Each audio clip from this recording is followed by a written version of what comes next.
Okay, seems to have worked. Apologies for the slight delay. So I thank you very much, Isabel, for starting the recording. And I think we're probably, Paul and Rebecca, whenever you feel like it, we're ready to start. Thank you. Excellent. Okay, so last week we went over some high-level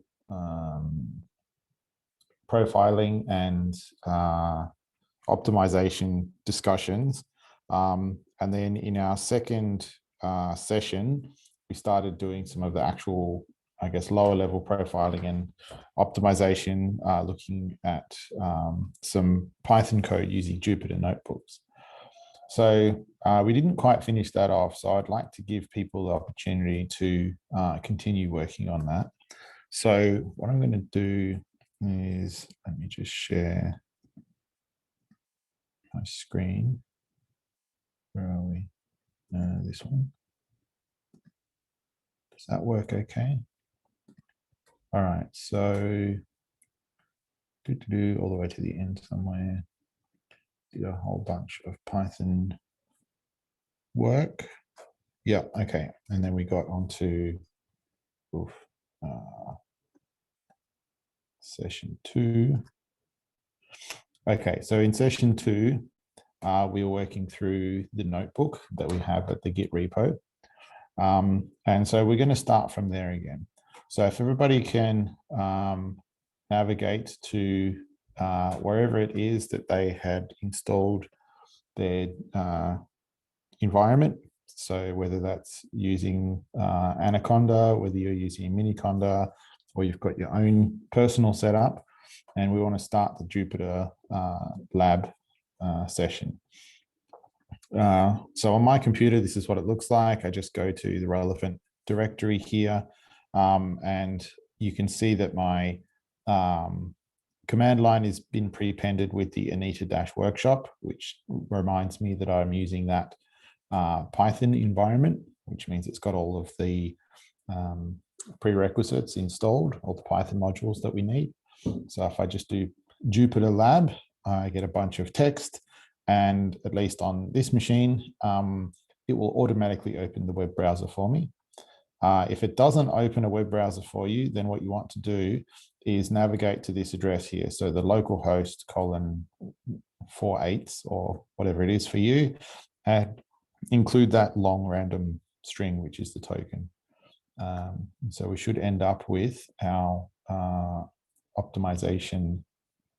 We should have our Jupyter Lab open like this. Now, depending on what else you've been doing and how much you've been playing around in the meantime, you'll have a different set of files in this in the directory here.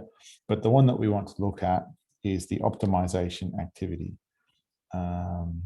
Yeah, I've also got one called answers, which you won't see, but the optimization activity is what we're looking for. So let me see if we can get people to just, if you have a problem, if that's not working, if you're unable to get your Jupyter working, put a little, what are the options? I think there's like a little red thing that you can do. I've lost all my controls for the, okay, I see people doing yes as the annotation. There should also be another red one. Anyway, press yes or no. If we have problems, you can type in the chat to get started. So there were 2 tasks that we were exploring in the last session. So the first one was timing and profiling just this matrix multiplication, which was a overwhelmingly simple case, just to demonstrate some ideas about profiling. And at the end of all of this, we ended up down here, task number 2. So in task number 2, we were looking at this process of sigma clipping. So there's a sigma clip function that I had written a while ago, which is still used in my code, which does the sigma clipping process. And we were comparing that to the scipy.stats version of the code, which was similar but didn't produce exactly the same results, mostly in that it returned different values than we wanted. So we wrote a little thin wrapper around the scipy.stats sigma clip function so that it would end up accepting the same data and returning the same data as the custom function that I had written. So after we had done comparing this, we came to the conclusion that, let's see, the original sigma clip that I had written, at least on this computer, took about 200 microseconds to complete. The scipy version with the wrapper took about 186 microseconds, so it was slightly faster. And we did a bit of profiling. We could see where the code was spending time doing actual work. The same for the scipy sigma clip. And in fact, what we found that for the scipy version of sigma clip, scipy call itself was only taking about half of the total time. So there were two other lines that were taking a significant amount of time. One of them was this line here, which is just clipping out all of the infinite or nan values from the data because we explicitly want to ignore those.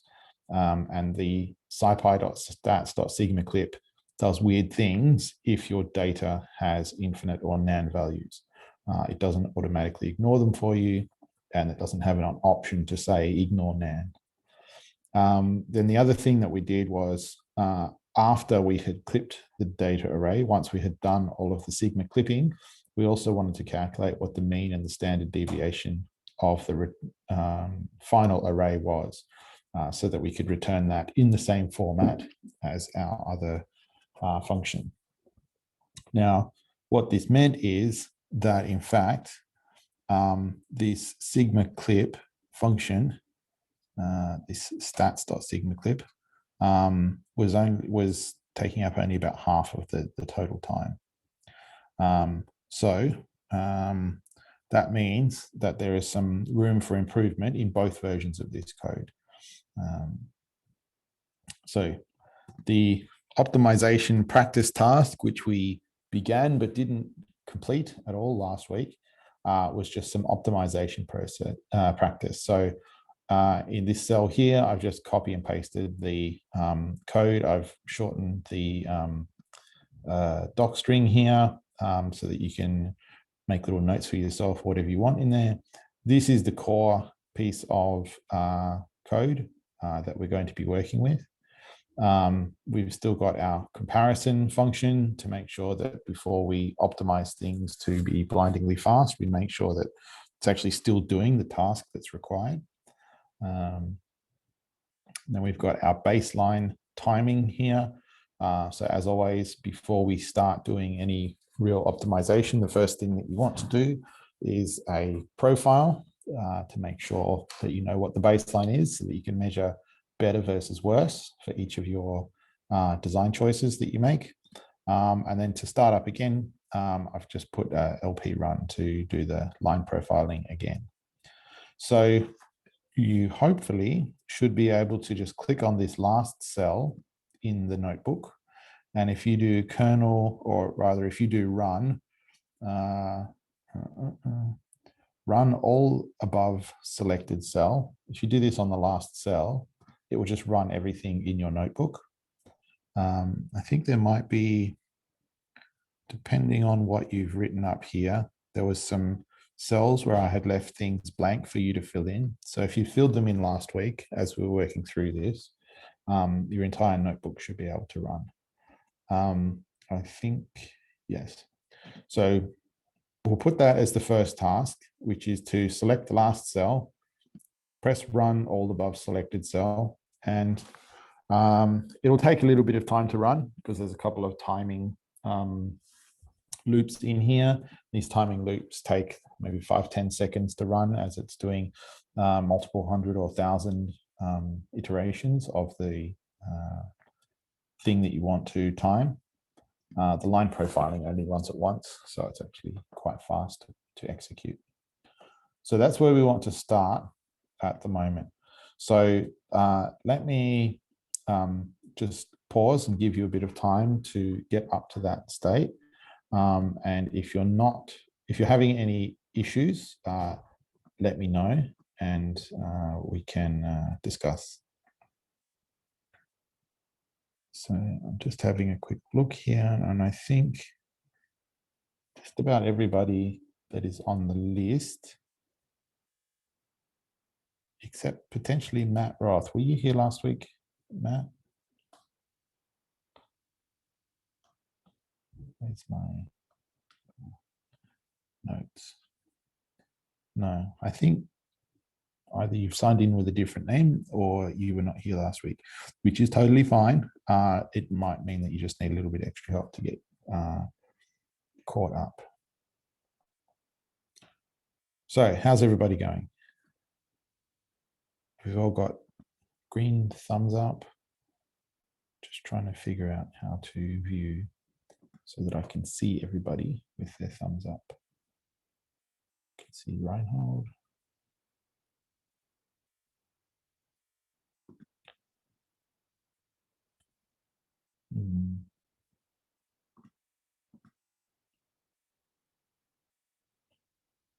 Not quite sure how to do it. Oh, there we go. All right. Well, I'm going to take that as a sign that people are all caught up and that we're ready to go.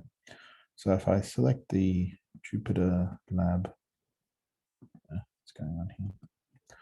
Tab again. So what we want to do, so for me, well, I like to make myself a little notebook, which is notes to myself. So I've just taken this last cell here. I have selected it and created it so that it's a markdown cell. I'm just going to write some comments to myself here. Baseline results, let's see. I copy paste this in case I accidentally run this again and everything gets cut. So let me just put all of these in here. I'm going to put this in a code block so that it gets printed in a essentially quoted way. Yeah, okay, cool. So I've got my baseline results here. I've just copy pasted these into a markdown cell, which means that if I re-execute these cells above, I'm not going to lose that output. And so this is what we're going to be comparing against. So I want this session to be a little bit more exploratory. So potentially with me talking less and with people doing more things and asking more questions. So this is the code that we're looking to profile.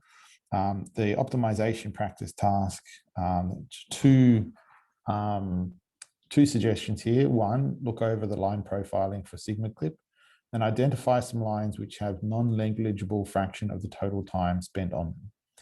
And then identify a way to either speed up or eliminate these lines. So one of the best ways you can profile stuff, that you can optimize things, is just avoid unnecessary compute, which usually means making slight adjustments to the way that you're computing things, modifications to the algorithm.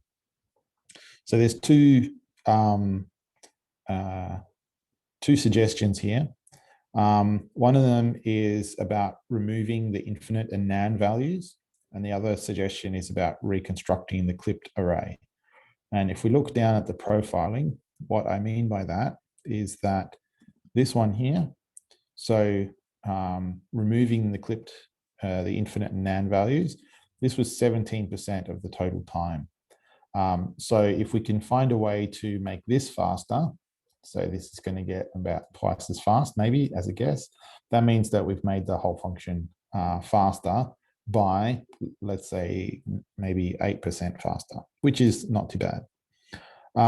There are some other lines here, which are going to take a bit of time. So there's Firstly, here we have this calculation of the standard deviation and the mean. This is only executed one time. These lines are only executed once each. You can see that calculating the mean is not that expensive, 7.6%, whereas calculating the standard deviation takes a bit more. So you might want to think about ways to improve that. However, given that this function call is already using the NumPy standard deviation function, it may be not the best place to start with your optimization. Okay, so typically when we are looking at optimization, it's better to try and offload things to inbuilt libraries to do the heavy lifting for you, and try and use, let's call it pure Python, as little as possible.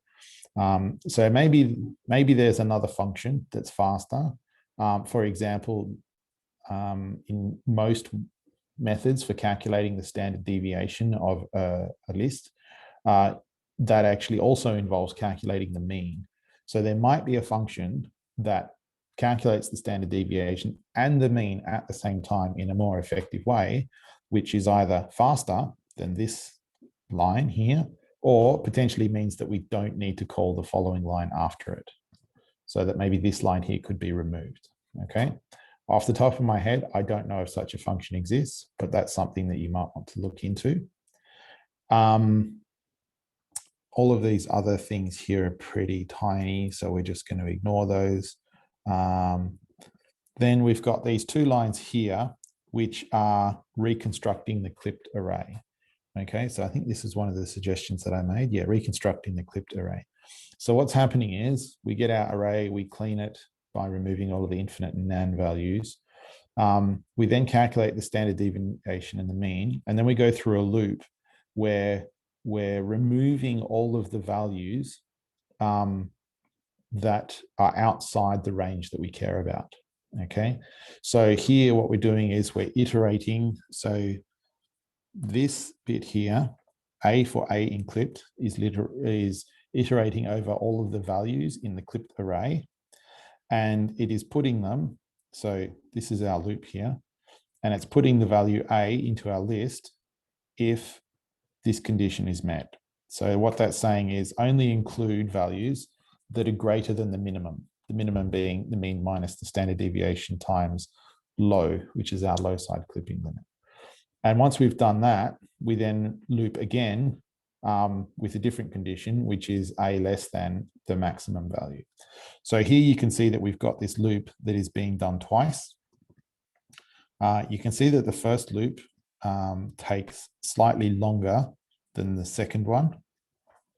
Does anybody would like to hazard a guess as to why this line takes longer to execute than this line?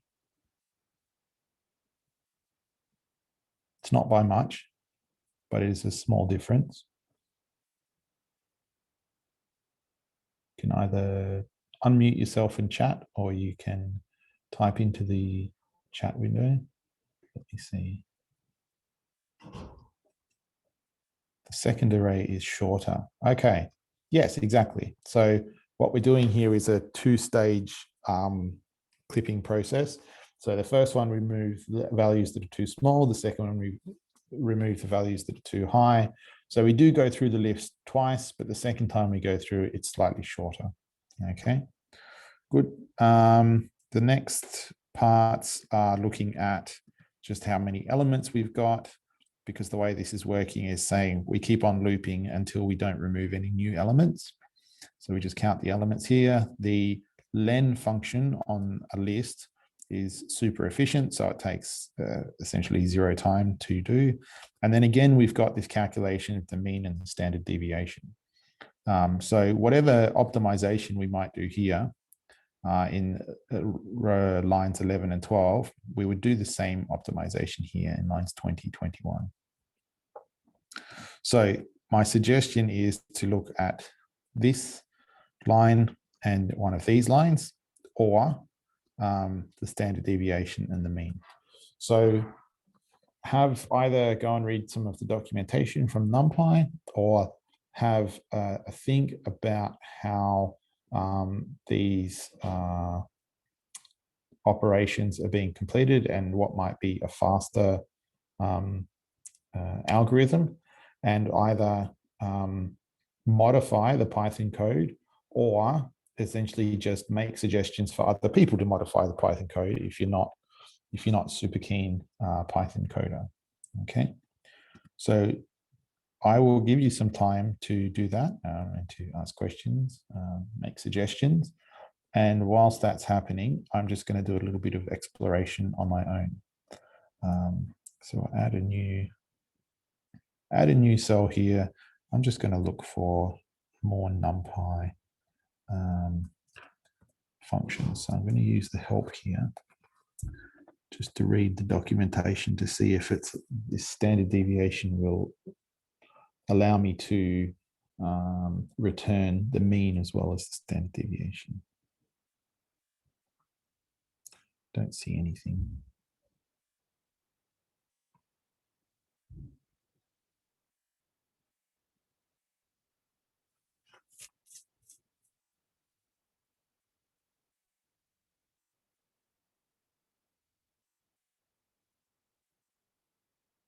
There's nothing obvious in there. Let me just remind myself, are we using NumPy data types? Data that we're testing on is the NumPy arrays. Okay, that's fine.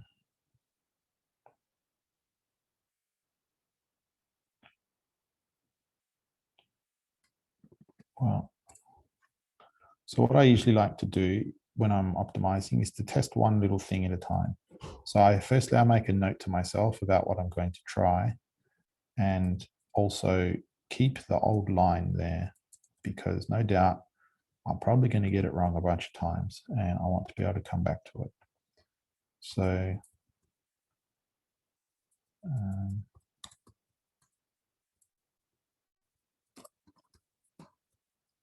so at the moment, what's happening is the input array is a NumPy array, but we're using this list comprehension here. We're actually converting it back into a Python list, and that's not great. So maybe we're going to try and use something which is not using Python lists, but keeping the data in the original data type. So converting from one data type to another usually involves an overhead.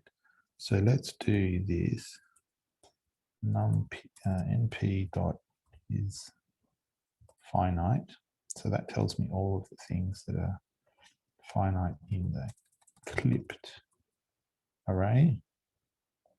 So that's my mask. And then use my mask here. So this is something that is quite common, where this call here will do, so if we do np dot is finite on our data, the result of that is a bunch of values that are either true and false. Okay, and if you're using NumPy arrays, you can use that list of true and false as an index. So what we can do is we can say, well, in the values where it's true, that means I do want to look at that value. I do want to reference that value. And in the index where it says false, it means I don't want to index that value. So if I then just say clipped and then use this mask, data,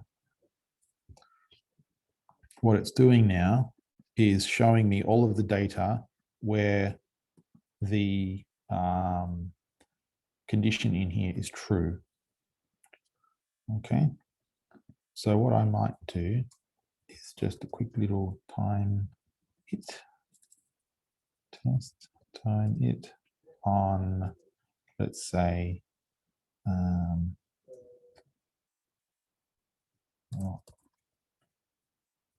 for a in data if np dot is finite a.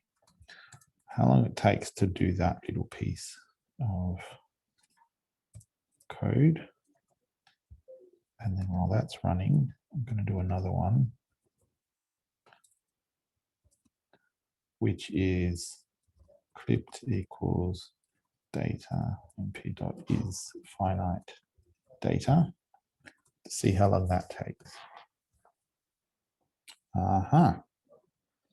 So there we go. My hunch paid off. So what we can do is, if we, instead of doing this list comprehension, which is a fast loop, but what's happening here is within this list comprehension, we're pulling a single element from our array at a time. We're testing is finite on that, one element at a time, and then we're putting it into a Python list.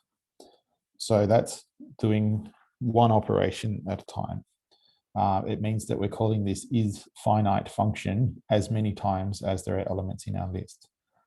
This other way of doing it calls the is finite function one time, but it calls it on all of the data at once. So this is a technique that we call vectorization, which means that instead of looping over the vector in Python, we just call a function that will automatically do that looping for us. And in this case, because the function is a NumPy function, which means that it's written in C, it should be quite fast. So if we calculate this for the entire array at once, that will be faster. And then the other thing that we're doing is that we're just looking at a subset of our data, okay? So this clipped array now contains the same values. So let me just check to see that that's true. So if we do that one, and then we do this one. So the formats are slightly different because the first one is a list and the second one is a NumPy array. So they get printed out slightly differently, but you can see that they contain the same values. Okay, so that's validation to say that the list comprehension and this slicing, this NumPy advanced slicing, is producing the same results.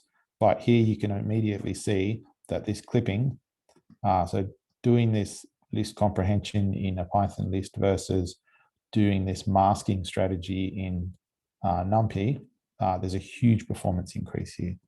So what I'm going to do, I'm just going to delete some of these test cells. So I'm going to come back here and I'm going to try this out. So there's the mask, then there's the clipped mask. So let's go back, try. So let me execute that cell so that that version of the function is in memory. I'll delete these because I don't need them. Compare to see that I get the same results. Oops, I get some weird blah, blah, blah. Array. So this is why you test things. Sometimes you make mistakes. Okay. Now let's see if that works. Okay, the mean and standard deviation agree, the clipped arrays agree. How long does sigma clip take to run now? 248 microseconds, and I do the profiling again, and let's compare it. So what's happening here? Actually, it looks like it's taking more time. Oh, that's annoying. 248 microseconds versus 219 previously. So let's now see what's happened in my profile. So it used to be that it would take 81 units to execute clipped, and now it's taking 19 plus 10, 29 units. Actually, that's faster. Okay, weird. Standard deviation is faster. The mean is faster because we're all relying on NumPy arrays. And what's happening here? This clipped is also faster. This is weird. These numbers don't add up. Sorry, I'm comparing them a little bit backwards. Yes, I am. Okay, so the old version was faster. Oh, that's weird. Okay, so let me see why that is the case. Let me just run it again. Okay, so there's something running 285 now. Okay, yeah, it's still slow. Okay, so something's gone weird here in that we've made one part of our algorithm faster and some of the other parts are slower. That's unexpected. So the bits that are faster are these ones here. So lines 8, 9, 14, and 15 are faster than they were. Sorry, they're faster than this one. Somehow calculating the standard deviation of that clipped array has got slower. That's very peculiar. Okay. Well, that was one idea. Kind of worked, but not really. So all I'll do is I'll just revert back to the old way of doing it. Execute and do the test again. Oh, now it's heaps slower. Okay. Maybe my computer was doing less stuff the first time I ran this. I think that's what was happening. Because when I did this before, I wasn't running Zoom. I wasn't broadcasting video or anything like that. So I think that's potentially what's happened. So let me re-baseline. Let me copy this into my baseline results. Actually, I think I do know what's happening. Not only was I running this prior to starting this session today, the last time I ran this was actually on my other computer. So that's not really an apples to apples comparison, is it? Running on my desktop computer versus running on my laptop. Make sure you compare apples to apples when you're doing this. All right, so here's my new baseline, 386 microseconds. Then we come back here. See what happens. Can get the indent right, otherwise it doesn't work. Now make sure it works. Yes, do the timing and the profiling. 268 and okay, so 268 definitely is running faster. Compare the profiles. So 30 units here versus 173 previously. 18 and 32 units versus 179 and 62. 42 and 28 versus 70 and 73. Okay, so now it's looking like we're kind of winning. Okay, so using NumPy arrays is a good idea. Now, this clipping thing here where we've used this list comprehension, we've done it again later on. So let's try and use the same solution here. So let's see, try again with NumPy data types. And we're going to comment these. And let's just do it again. So clipped equals clipped np.where. So there's another function here which is called np.where, and we can do things like data greater than 5. And so this will give us the indices of all of the locations within this data array where this is true. Okay, so this is another way of creating a little mask. So if we create, let me do it explicitly. Mask equals np.where clipped is greater than this.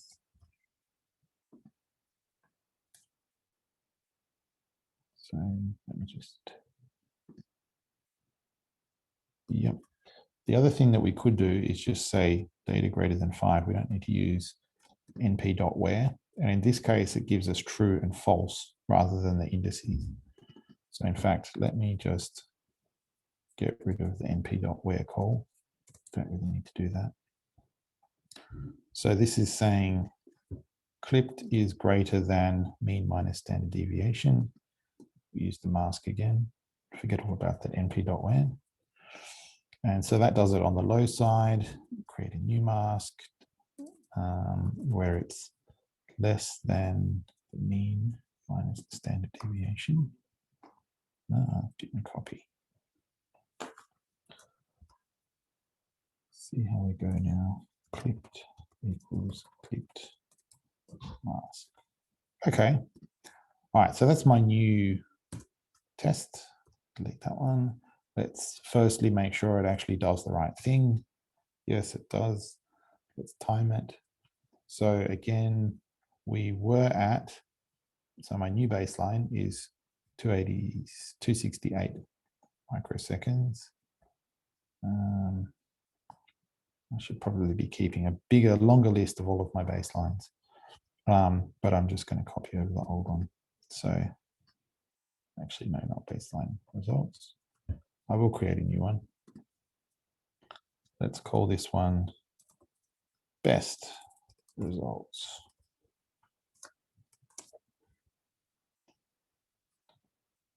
So that I can keep on coming back to this as well. Formatting looks weird. Let's turn it into Markdown. Okay, and these little, the triple backticks here in the Markdown just means that this is essentially quoted text, so it doesn't try and redo, doesn't try and interpret this underscore as like making headings and things. So, okay, so best results is 268. So let's time this again. Profile again.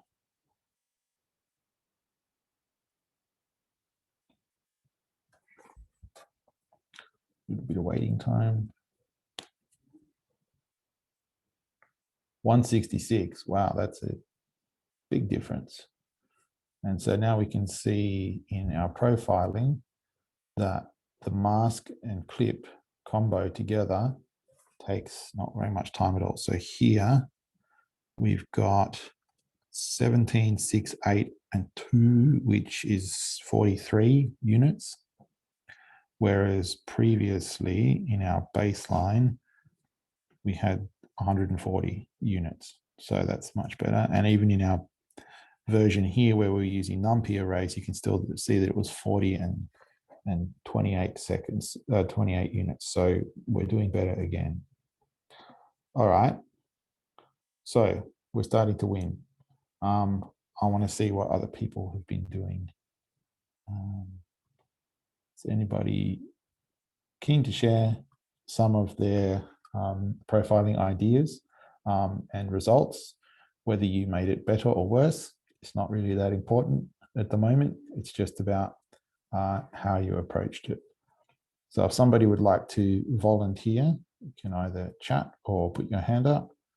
If you would like to share code, then I will let you share the screen as well.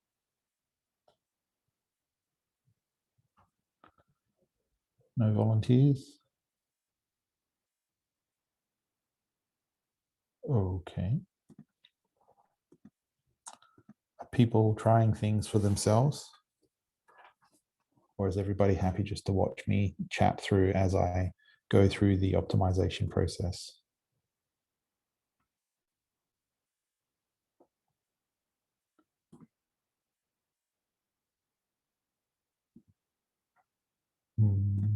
No responses at all. Well, a little bit of feedback would be useful, just so I know that we're on the right track and that people are happy.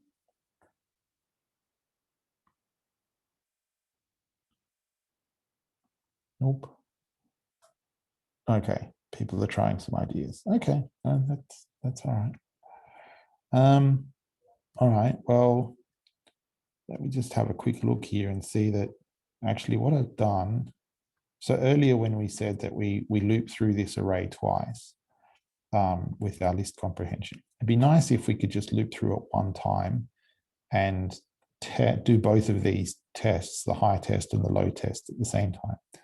So let's try and do that. So let's make a mask, which is this, which is all of the low values.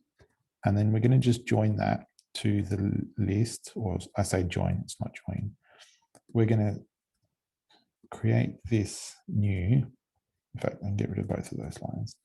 So now the mask is both of these things at once. So let me just show you what will happen here. So if I say data greater than 5, I get a bunch of true and false. If I say and data less than 10, so I put brackets here, they possibly are not needed, but I like to be explicit when I'm using my Boolean arithmetic. So data greater than 5 and data data less than 10. If I, oh, sorry, too many ampersands. Now what I get, should fix that one too. Now what I get is, firstly, we calculate whether the data is greater than 5, and then we calculate whether the data is less than 10, and then we join, not really join, we combine those two answers together using the AND operator. So this is doing, I guess technically we're still looping through twice. We're doing one comparison there, we're doing another comparison here. Let's see if we can try and do something a bit fancier. Let's say 5 data 10.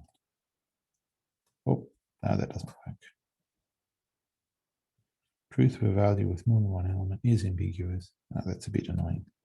Okay, the reason I thought that would work is because if I said a equals 6 and then I put a in here, actually that works. So with Python built-in types, you can do this double comparison. Unfortunately, you can't do it with NumPy array types. It just, for some reason, does not work. Anyway, so we're stuck with doing this one, but at least we're doing the mask once, and we're also applying the mask only once.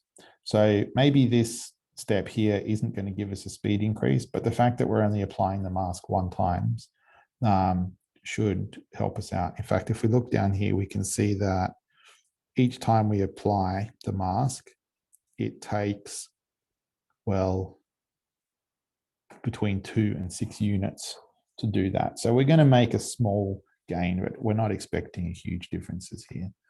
So let me just execute that. I don't need that test anymore. Make sure that the data comes out right. So we did have, let's do this again, 166 microseconds. Oop. This is one of the reasons I like Jupyter notebooks. You can just keep on adding things on. It's like making your own logbook that I would normally write by hand. Okay, so I've got my best results, 166. Yeah, okay, so let's time again, profile again. Look at that, it's a bit slower. In fact, hang on, is it slower? 166 plus minus 5 microseconds versus 173 plus or minus 14. They're actually within errors of each other. This one's quite variable. I don't know why it's got such a high variance compared to the other one. But essentially, changing the mask and applying it once instead of twice doesn't actually give us a speed increase or decrease. It's essentially the same. So I would say here, the only reason to do this mask in one line, maybe it's a little bit of clarity. You've only had to apply the mask once, so there's sort of one less line of code that you have to debug later on in case you've done something wrong. Yeah. All right. Let's see, has anybody got some other questions or comments, or maybe something that they've tried that they would like to share?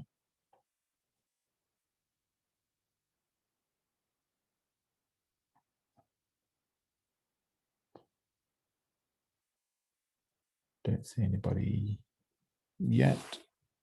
Okay. So one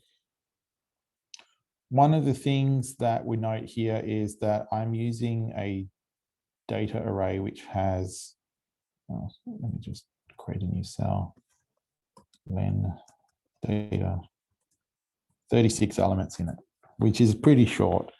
So some of the profiling that I'm doing is quite valid for arrays of only 36 elements long. But if my production code, if the, when I actually run this as part of my workflow, if it's going to run on arrays that have got 1,000 or tens of thousands of elements in them, then the profiling that I'm doing at the moment is not necessarily going to be that relevant because I think I said last week that some of the functions that we call here, there's a little bit of what you call like setup computations that need to be done before the actual the main body of the calculation is happening.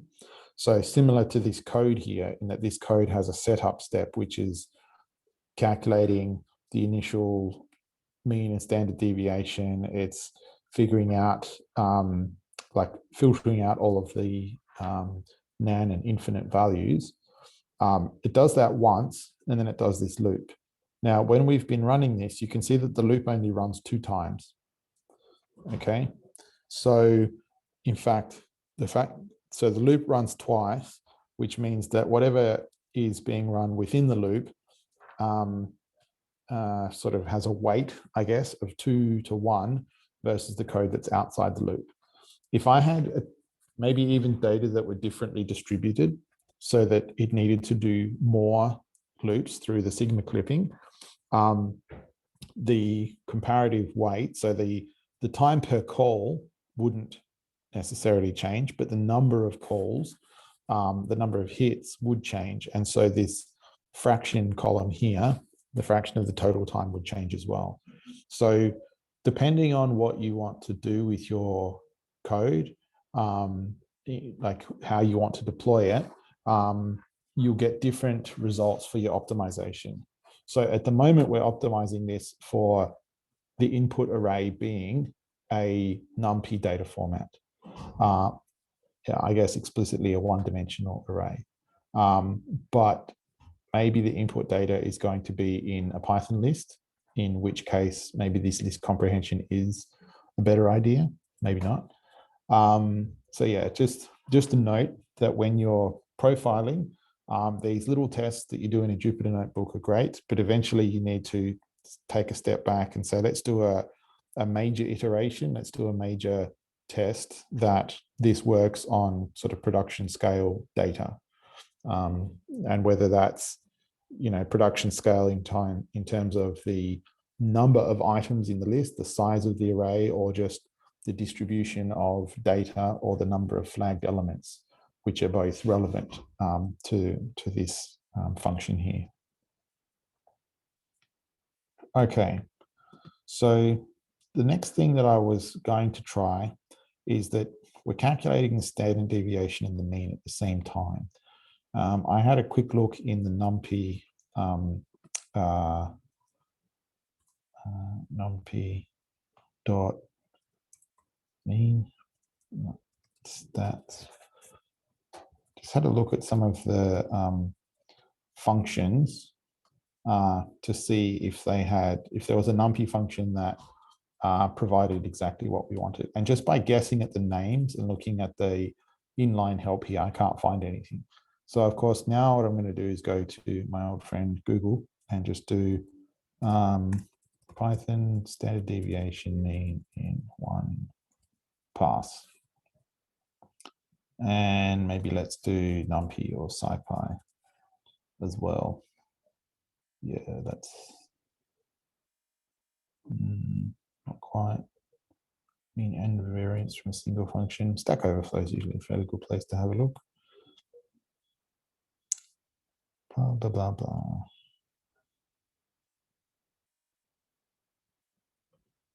It's not really what we want.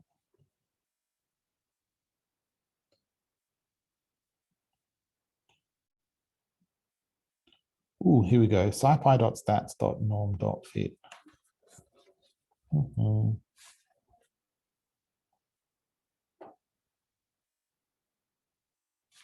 Okay, this might be useful. Let's try this. Okay, so let's go back to our Jupyter thing. Jupyter Lab. I'm going to have to import SciPy somewhere.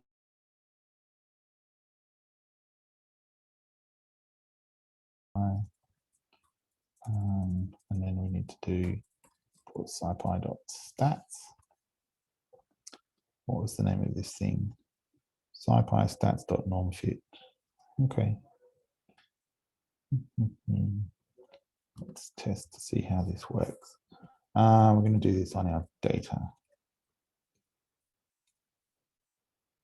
Data contains non-finite values. Oh, that's annoying. Okay, so let's clip it first. Clipped np dot is finite data, and then run this on the clipped array. The name clipped is not defined. Yeah, I just defined it in data. Yep, my bad. Okay, and then let's compare that to np dot mean of clipped and np dot standard deviation of clipped. See if the values agree. Yeah, the values agree to as many decimal places as they want to give us. So that's fine. Well, let's have a quick look and see how the timing works between these. So I don't want to time the filtering here. I just want to do scipy.stats.norm.fit clipped. See how long that takes. 32 microseconds. How does that compare to what we had in our thing before? So here we had standard deviation and mean together were, what's that number? That's like 140, what are the units? 140 microseconds. Oh, and this is only 32. Okay, that might be even better. So let's have a look. Let's just time it again. What was I comparing to? NumP dot standard deviation of the clipped data, NumP dot mean of the clipped data. Okay, so notice I'm doing two calculations here on the row because that's what I want to compare to.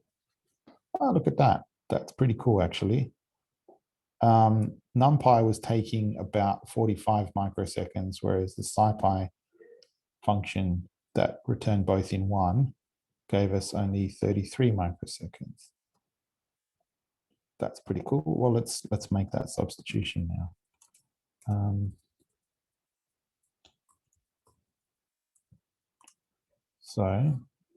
Can I paste? You can paste. Good. Oh, I don't want to paste there. I got to type it again. All right. All right. So comment. We want to do. In what order do they come out? Mean and standard deviation. So I do mean standard deviation equals scipy.stats.norm.fit. In this case, yep, clipped array. And we also do this later on. We do it down here. Oops, just need to indent that correctly. Comment that bit.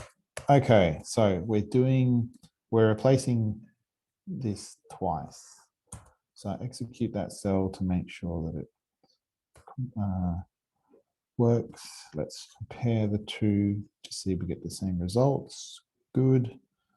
Now let's time our new version, profile it 132 microseconds, and we can see what? That's a huge number. That's weird. Okay, well, it got faster. Okay, so when we did time it, it's now 132 microseconds, whereas the old best was 166. But I don't understand why this number here is so enormous. That's like 1 millisecond. But according to this, the total runtime is 132. So I suspect there's an error there. Let me just run that again. There we go. Okay. Who knows what that weird anomaly was, but now we can see that there's that it's gone away. Okay. So now we've replaced most of the things. So we've used this masking to get rid of the Python loops. We've used a SciPy stats package to calculate the mean and the standard deviation together. So in one pass rather than two, I assume. I guess at the end of the day, it doesn't really matter what it's doing if it's doing it faster. And yep, using it again here.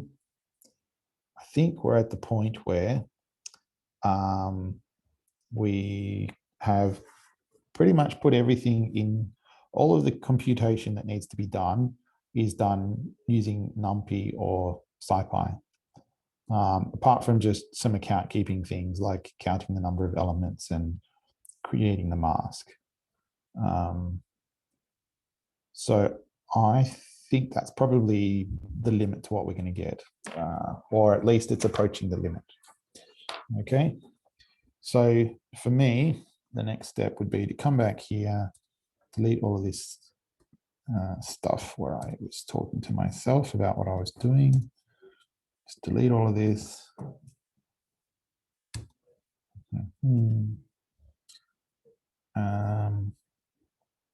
In fact, let's, oh no, the mask thing. Okay, so this is my final version of my optimized code.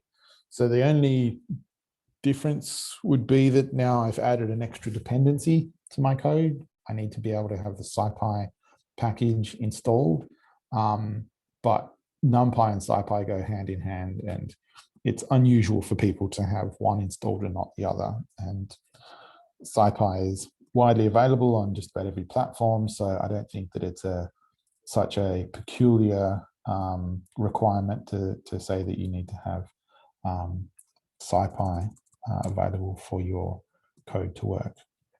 So Ollie has a thing. Might we try to change the while loop into a for loop? Might involve a bit more fiddling. I had thought about this. So we've got here a while loop, and at the moment, the reason that we have it as a while loop is because we don't know how many times we have to do the looping. We could do a for loop, but with a for loop, we need to either know how many times we're going to execute the for loop, or at least put an upper bound on that for loop. Okay, so I could say, I could change this into a for loop which had a maximum number of iterations. So I could either put that as like a user command to say, do the Sigma clipping, but don't do more than, let's say, 6 loops, because we don't want to wait forever. Or I could just have in here a hard coded thing that just says, you know, the for loop would be something like this in range. Let's say I'm going to maximum allow 20 loops. Then we could do all of our calculations down here. And at some point, I would have to still do this test to break out of that loop early. I would still want to do that.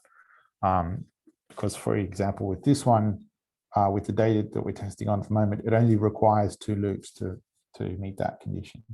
So I'd have to do a for loop and then have a little statement in there which breaks out of that while loop. So I think from that perspective, it's going to be the same. Did you have a different reason for thinking about a for loop instead of a while loop? Or are you just interested to see whether for loops are faster? Just curious, yeah. I don't use while loops that often, to be honest, and I don't know whether they've been optimized. Yeah, while loops scare me too. Yeah, there's a potential that they'll never exit. At least for loops have got some kind of bounded computation on them. Yeah, so the version of this code that I originally had before working in this workshop did have a for loop, and I used I had a user definable parameter that would put a limit onto how many times you would loop through this. The problem is that the scipy.stats, the scipy implementation doesn't have that kind of limit on it. At least it's not user definable. So I rewrote this a little bit to use a while loop instead of a for loop, just to try and make sure that the code that we were implementing was at least comparable to the SciPy version of the code. In fact, that reminds me, our best results so far have been 132 microseconds. If we just go back to see what SciPy was doing for us, SciPy Sigma clip, where is it? SciPy Sigma clip, oh, the way we had it was 186 microseconds. So we seem to be doing a bit better than the SciPy function that we had defined earlier, although we did still have here the numpy.mean, numpy.standard deviation.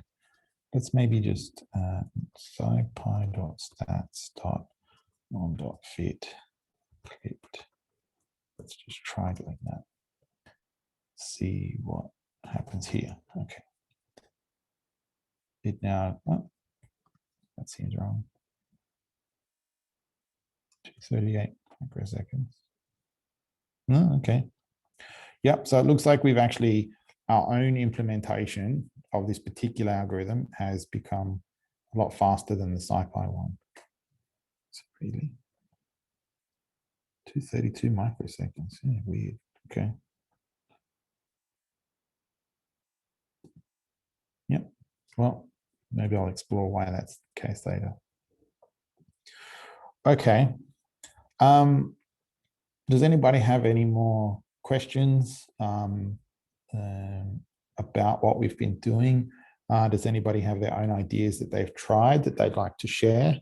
As I said, successful or not, it's always good to explore. I think about this more like a Monte Carlo type thing.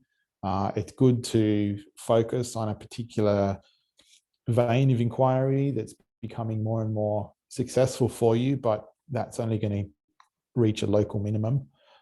Sometimes it's a good idea to rip it all apart and take a completely different approach to your algorithm. You might reach a new local minimum that'll be better than the one that you're in at the moment. Hey, Paul. Yes. I got some interesting results. Do you want me to share my screen? Yes, please. Let me stop sharing mine. You should hopefully be able to share your screen. If you just want to talk us through what you've Can you see that? found. Yep, we can see new day.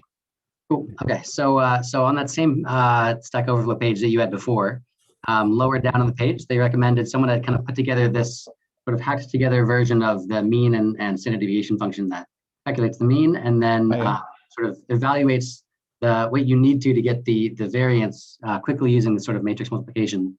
And then you just quickly take the square root. And it actually compares really well to the SciPy one. It's less than half the time. Far out.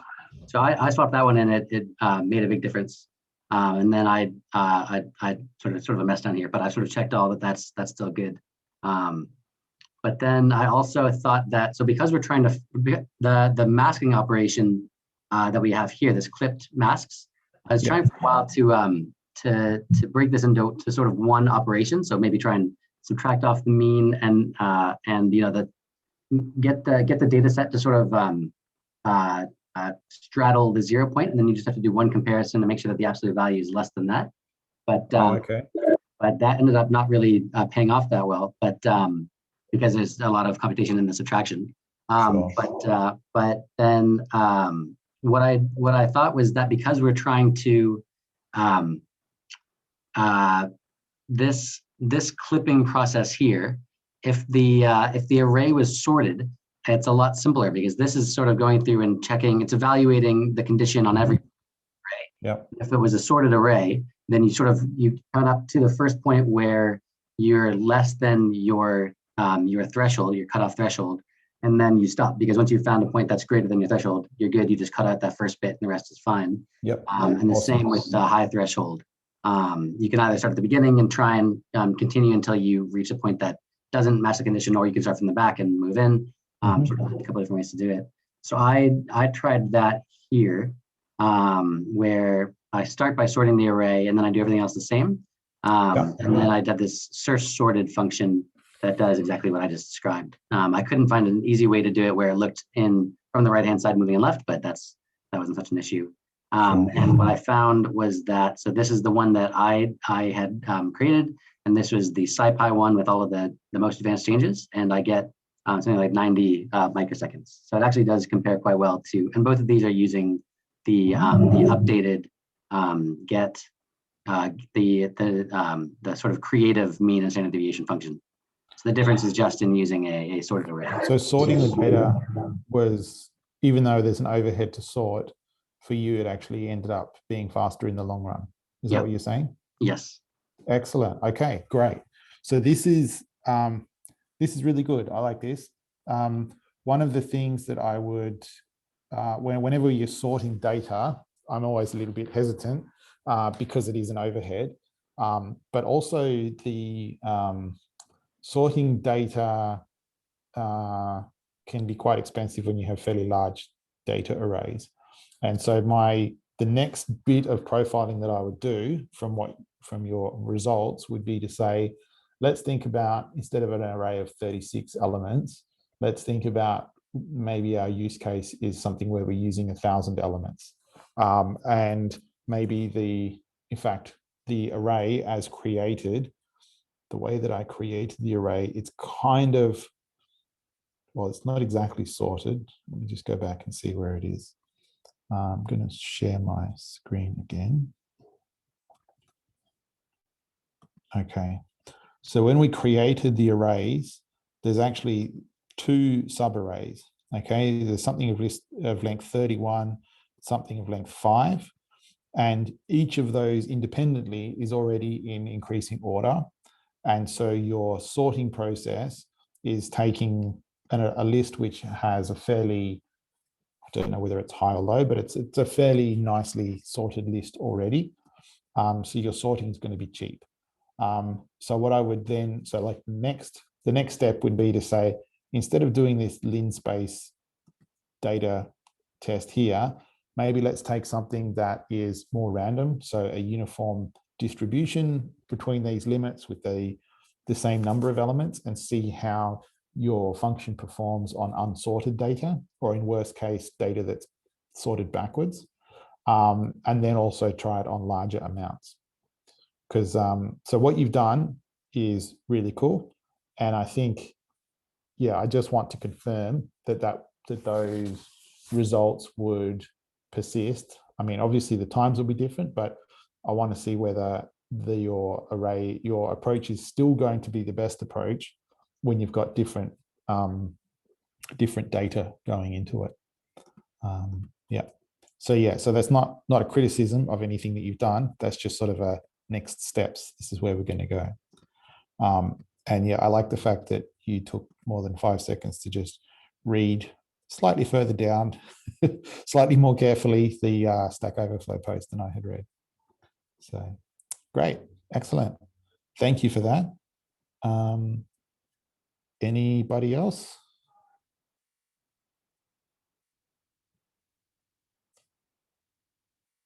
So I think this is, in fact, I think what Reinhold did is a good example of what I was suggesting, whereas I was looking down a very particular route in terms of calculating the mean and standard deviation, which is to look at existing inbuilt libraries. And the approach that Reinhold took was to say, well, what else is out there? The particular solution, which is in here somewhere, the particular solution still uses NumPy arrays. Okay, it still uses, so not NumPy arrays, it still uses NumPy functions, so still using built-in libraries. It's just using them in a slightly different way to calculate the value that we require. There we go. So yeah, so taking a different approach, you can reach a new local minimum. Very cool. All righty.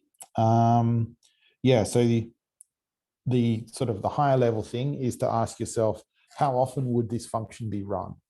And how much does the runtime of this particular function affect, one, the runtime of the code, which is using this function, and two, my own personal, like the total workflow time. For many applications, maybe this Sigma clipping is only run once or twice in total. And so you've spent half a day optimizing from, a second down to microseconds. And so you've not really saved yourself that much time. For the particular piece of code that I had written this for, essentially this Sigma clip was really all that the code was doing, okay?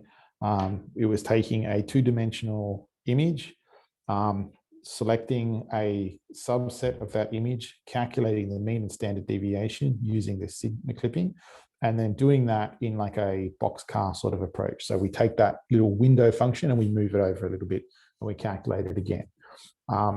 So in that case, it meant, and on the data that I was running it on were 4,000 by 4,000 pixel images.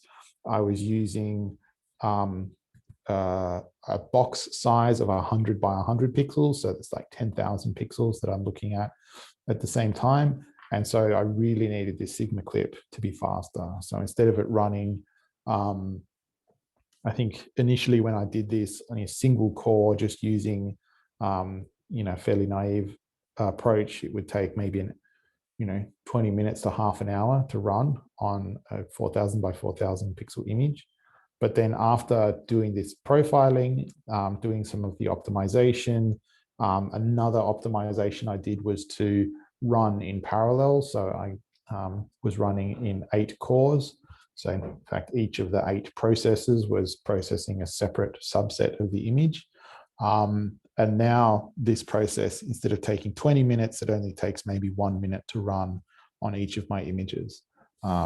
And so that was worth the couple of days that I spent optimizing it, because I have run this code thousands and thousands of times since then. So just trying to link that back to the bigger picture of, are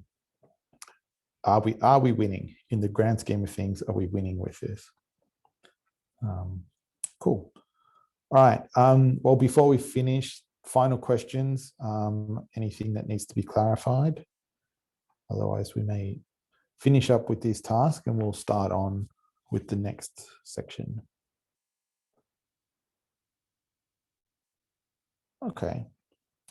All right. So I'm going to go, going to go to my slides. So session 1 finished. Session 2 is all done.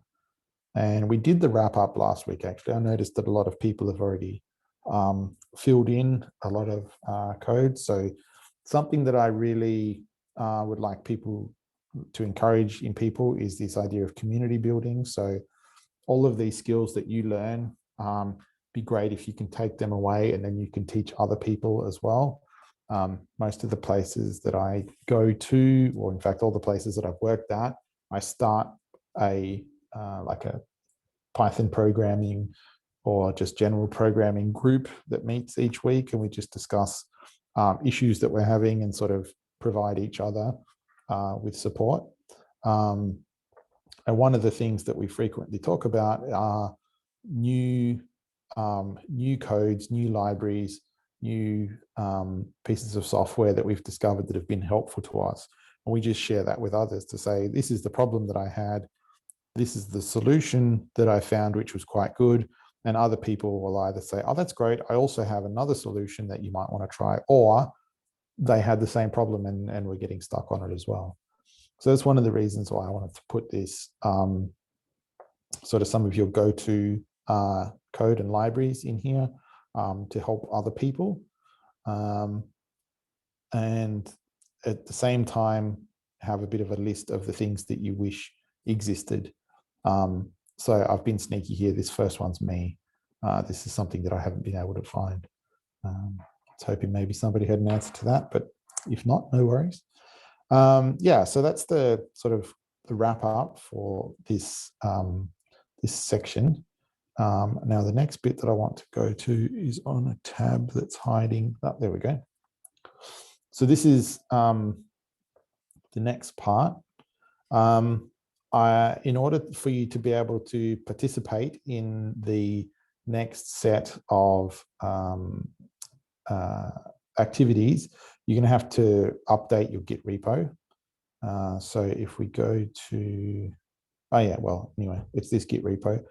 So if you just go to wherever you've downloaded that to and do Git Pull, if you downloaded a zip file and unzipped it, then you'll just have to go back to the Git repo and unzip the new one. What you should see is a bunch of new files. I haven't changed any of the existing files, but you can see just in, I'm just going to show you in my Jupyter Lab. You'll see that there's a few files here: Babel, MyProg, Params, TV shows, and Who Watches. These are the new files that I've created and added to the Git repo. And we'll be using them a little bit later on. So if you want to go and do your Git pull now, and that way, if there are any issues that you have, we can resolve them before we get into it. So yeah, the first thing I wanted to do today was the profile and optimization activity, which we already did. We've just completed that now. So I want to talk a little bit now about this idea of job packing. And then we'll take a break in about just under 15 minutes. We'll have our lunch/afternoon tea break. And then when we get back, we'll get into the activities. So the idea of this job packing is this much higher level parallelization. So the problem being that we have a program that we're running, which is inherently single core. And when I say inherently, I mean it doesn't have an option to use multiple cores, and you want to make use of multiple cores. And unfortunately, adapting the program is unfeasible or impossible, typically because it's not something that you've written. Okay, this is either a program that is provided to you, as is, installed, built, written by somebody else, and you're just the user, or you, for whatever language it's written in, you don't have the time or the skills to actually modify it to use multiple cores. What is the issue here? How can we solve it?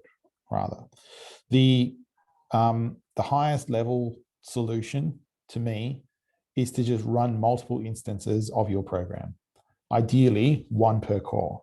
So say you've got a laptop or a desktop where you've got like 4 or 8 cores, you might just run your program 4 or 8 times, and you can get them to run in parallel in Linux just by doing this. So from your command line, you can just say, run my program with these parameters. The little ampersand here just says, put the program into the background and return the terminal to me. And then you can say, run it again with different parameters, and you keep on going up to however many you need. So this is a fairly simple approach. And it means that each instance of the program is running in parallel. Each instance doesn't know about any of the other instances that are running. So you might have to do something like put them in different working directories so that they don't interfere with each other. But this is like the highest level parallelization that you can do. Some people call this poor man's parallel. It sounds like a derogatory term, but to me, I think it's a great option.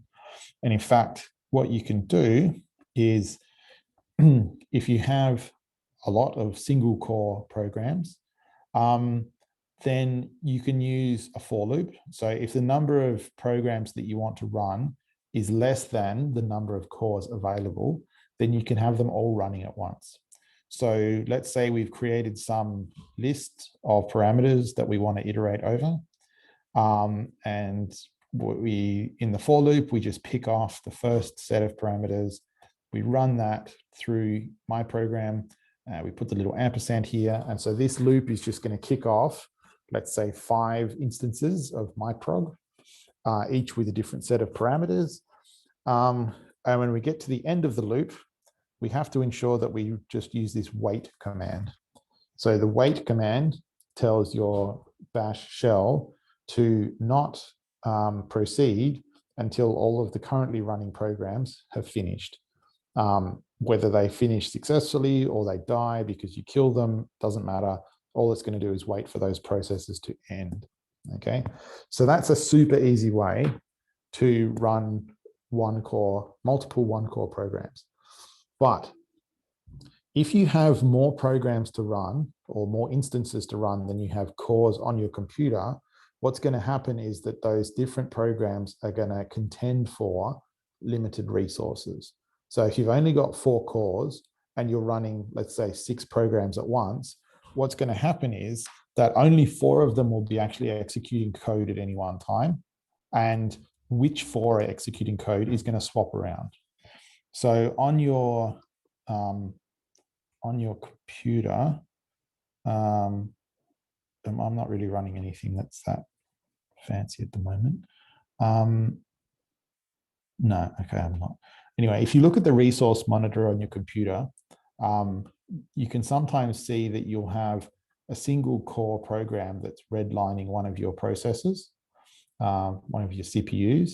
And what will happen is that process will get hot. The physical piece of silicon will get hot. And so your computer will say, let's give that one a chance to cool down, and it will offload your program onto a different core. Okay, and this is fine when you've got only 1 or 2 hardcore processors running. But when you're redlining everything, what's happening is all of the programs on your computer are all competing for that processing time. And so adding more programs that all want resources adds a big overhead because they have to constantly be swapped in and out. So really what you want to do is have some way of saying, I've got, let's say, 4 cores available. I've got 6 tasks that need to be run. Start 4 of them and then wait until one of them finishes. And whichever one of them finishes, as soon as one of them finishes, kick off a new process. Okay. There's a fairly long and tedious and fragile bash loop that I could write for you that would do this. However, a better option is to use a program called xargs. So if you're running on a Unix-like machine, or if you're using the Git bash terminal on Windows, you should have access to the xargs program. So what xargs does is, as it says from the help, it builds and executes command lines from standard input. And what it's kind of hiding here at the moment is that it has the option to run these in parallel. And it also does sort of smart management for you. So you can use xargs to say, here is a list of 100 commands that I would like to run. And then you can say, so for example, you can use the A flag to say, here's a file that describes all of the commands that I want to run. And you can say -P, this is the maximum number of processes that are allowed to run at a single time. So for me, I typically set that to be 1 less than the number of available processes, just so my OS doesn't freeze up. So I would use xargs on a file that's just got, let's say, 100 instructions in it. And I would say each one line, so -L1, each one line, send that off to my bash shell to run. And I want to have a maximum of 3 or 7 processes running at a single time. And xargs handles all of the checking on jobs to see if they're finished or not finished. And it kicks off new ones when there's space available, when there are resources available on the CPU. Now, if this sounds a little bit kind of like what a Slurm or a PBS system would do on an HPC, you're right, except with one little wrinkle, and that is that it doesn't monitor any system resource usages apart from the CPU. So if I skip back a few slides, I've said here that the solution is to run multiple instances of your program at once. So let's say you have a program that uses only a small amount of memory, but it really maxes out your CPU. Running multiple instances of that at once is going to be possible up to the number of CPUs that you have, so long as you don't hit some RAM limit. Now, if you have a program that uses 1 core, but uses, let's say it uses 8 GB of RAM, you've got 8 cores on your computer, but you've only got 32 gigabytes of RAM, then you should probably not try and run 8 of these things at once, because it's going to request 64 gigabytes of RAM, which will either mean that your computer is going to be using 32 gigabytes of physical RAM and then another 32 gigabytes of virtual RAM just being space on your hard drive, which is quite slow. And probably you've got a whole bunch of operating system overheads as well. So what's likely to happen is that in that case, you request 64 gigabytes of RAM, one of your processors will be told there is actually no more memory available, and it gets killed. And meanwhile, your computer locks up because you've smashed all of the RAM. So Xargs doesn't keep track of RAM for you. It doesn't really know how much is available, how much is allowed to be used, and I don't think it even monitors how much the individual programs are running. So we'll talk in a little bit about how we can, in fact, no, we talked about this before, about how we could look at how much memory and how much time a job was taking to run just on the command line. But we're going to start using this xargs command. So I have an exercise here which we will start to do after our break. But if I could get everybody to just go to their terminal of choice, and if you're on Windows, that's probably going to be Git Bash, or maybe you've got some amazing PowerShell or something that has this command. But if you just go to your terminal and type in xargs, enter. Oh, sorry, don't do that. What is it? -- help or something? Yeah, xargs -- help. If you can type that in and just make sure that you see something that says usage xargs blah, blah, blah, as opposed to command not found. Okay, so I'll put that in here. So if you can just type in xargs -- help to make sure that you've got it available, will be golden. So if that doesn't work for you, hang around for a bit and chat with myself or Rebecca. If that does work for you, then it's lunch/afternoon tea time, and we'll have a break for half an hour, which by my accounting means that we should come back on the hour. Okay.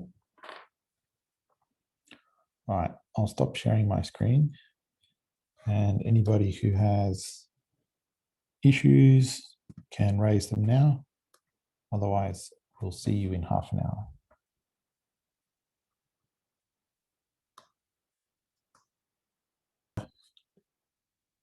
It's on the hour. I think there's a few more people who still need to return, so we might give it a little bit more time just to wait for a couple of extra people. If anybody has any questions or if they discovered problems, now is a great time to ask.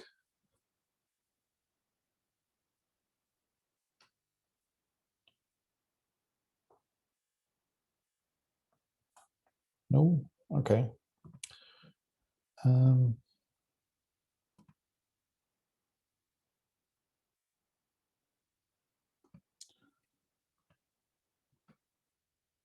Just wait for a few more people.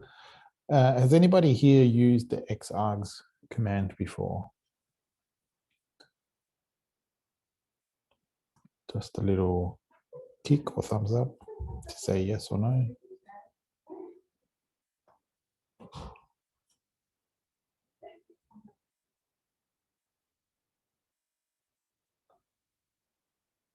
Nope. Looks like people are still at lunch. All right, that's fine.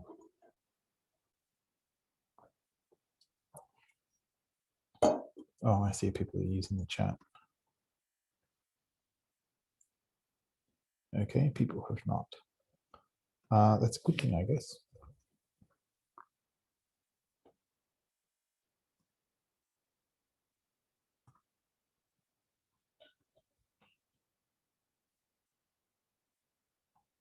All right, well, I don't want to wait for too long.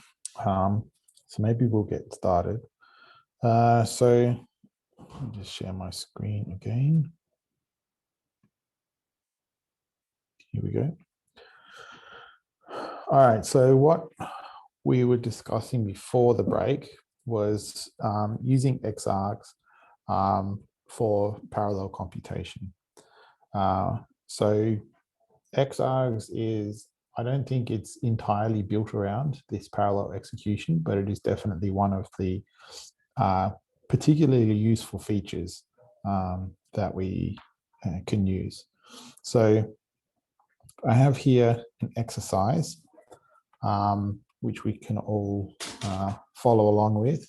So for me, because I'm running on a Linux system, if I go to my Jupyter lab and press plus, it'll allow me to open a bunch of different pages. And the one that I'm going to work with at the moment is the terminal. This is just mainly so that the things that I show you in the terminal, I don't have to open my other window and just constantly swap between sharing different windows. So the TER, the TE in Jupyter stands for terminal. So this is one of the things that Jupyter will do for you. As far as I can tell, at least on Linux system, it's just giving you access to your normal terminal. And you can see here for me, this is actually just showing me, this is the default Conda environment that is getting loaded. I'm not going to do any Python stuff within this terminal. So it doesn't matter what environment I'm using. I'm just trying to see if I might be able to make the text a little bit bigger. Yeah, okay, I'll just use Google Chrome to zoom in a bit.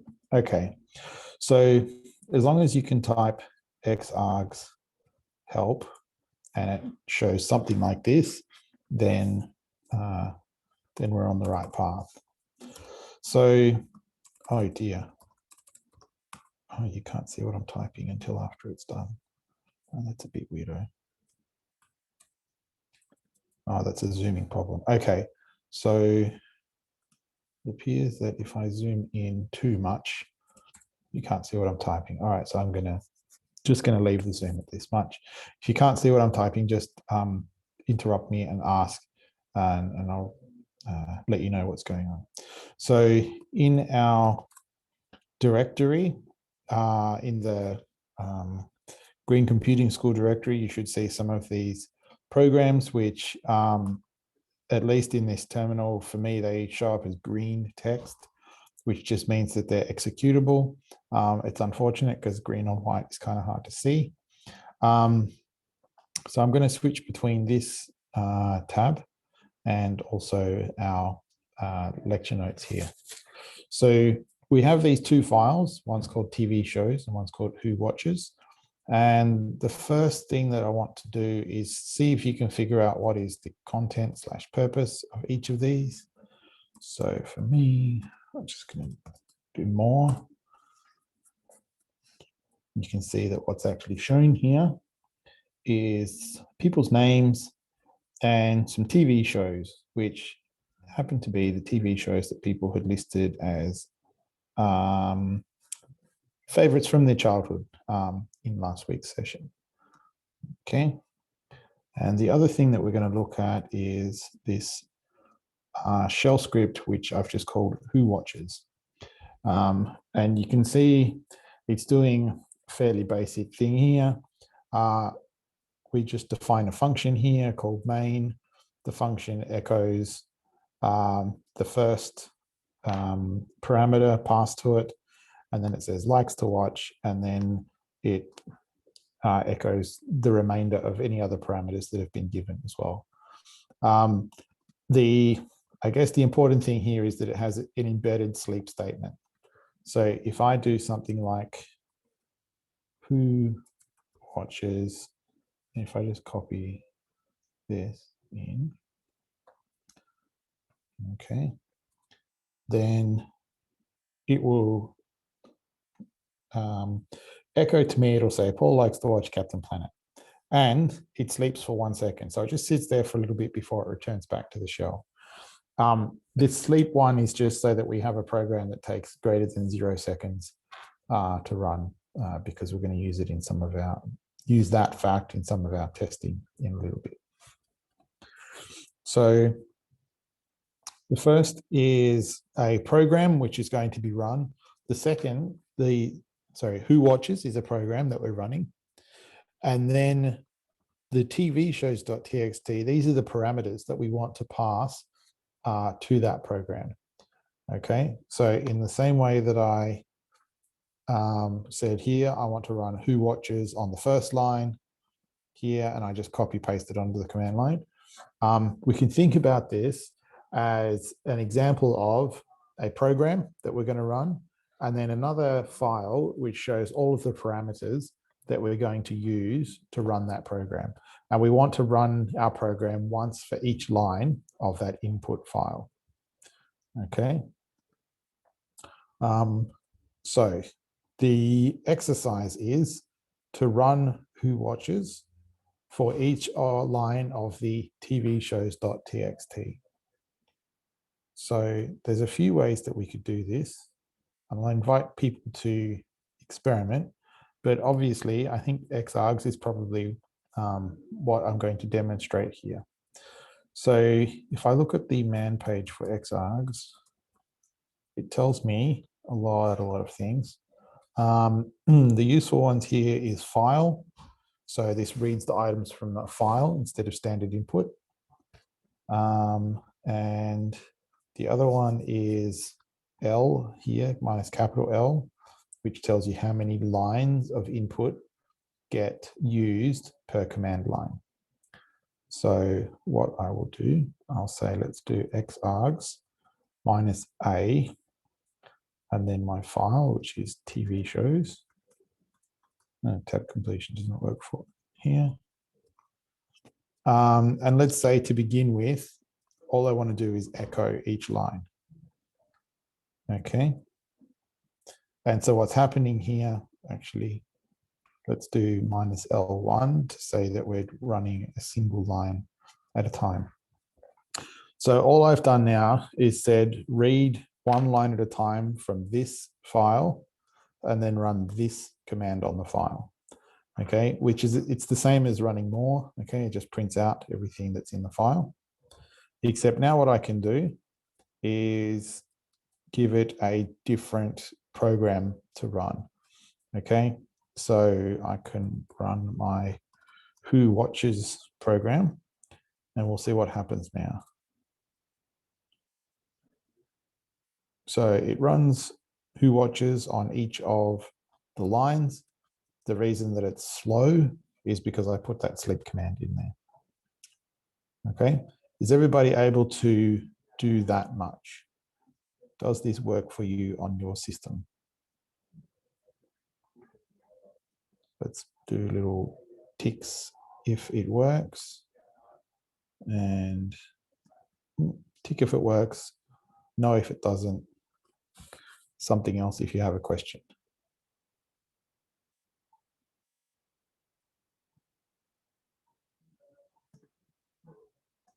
Nope.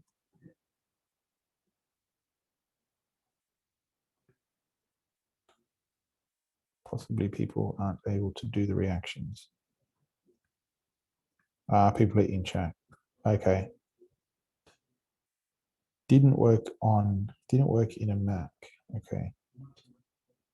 Ollie says that it's working on Fedora. Okay. So Jongwan, are you using, what's the terminal that you're using? Is it a bash or a CSH terminal?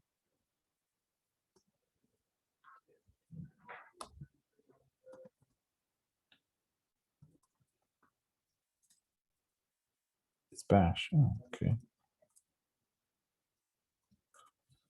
So when you say xargs minus help like this, does it actually give you some help, or does it say command not found?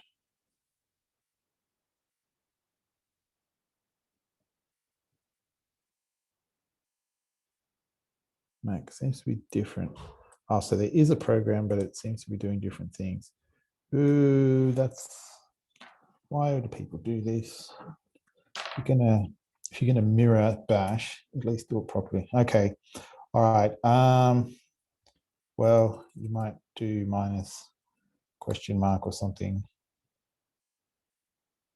Invalid option. Yeah, okay, that didn't work. Okay, well, let me show you a different way of doing the same thing. So the command was to load the files, load the lines from the TV shows.txt. Now, normally, Xargs wants to run in a stream manner. So what we can do is actually cat the TV shows file, and then we pipe that into Xargs, and then we do minus L1, and then still do the who watches. So these two things are equivalent to each other, okay, or at least they produce the same output. So in the first case, we're reading instead of reading for standard in, we're reading from a single file. But in the second case, we've read from the file, cat is reading from the file, writing to standard out, and then, well, actually writing through this pipe into Xargs. Does that method work for you instead of the other method?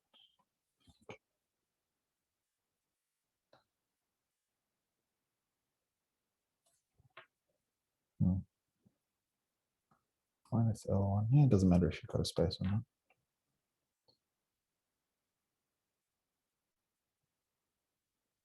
Okay. All right. Well, Jungwan, let us know. And Xargs will work. Yeah. Okay. Good. Well, if somebody's who's using a Mac can confirm whether this cat TV shows method will work, could just be that it works. Okay, great. All right, so there's two ways of doing this. So what you saw now is, I'm just going to keep on doing this one because it's the latest one that I've got.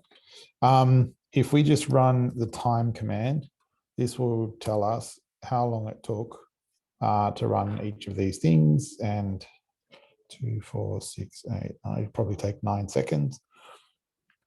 Okay, so real time, 9 seconds. Okay. So real time being the me sitting around waiting time.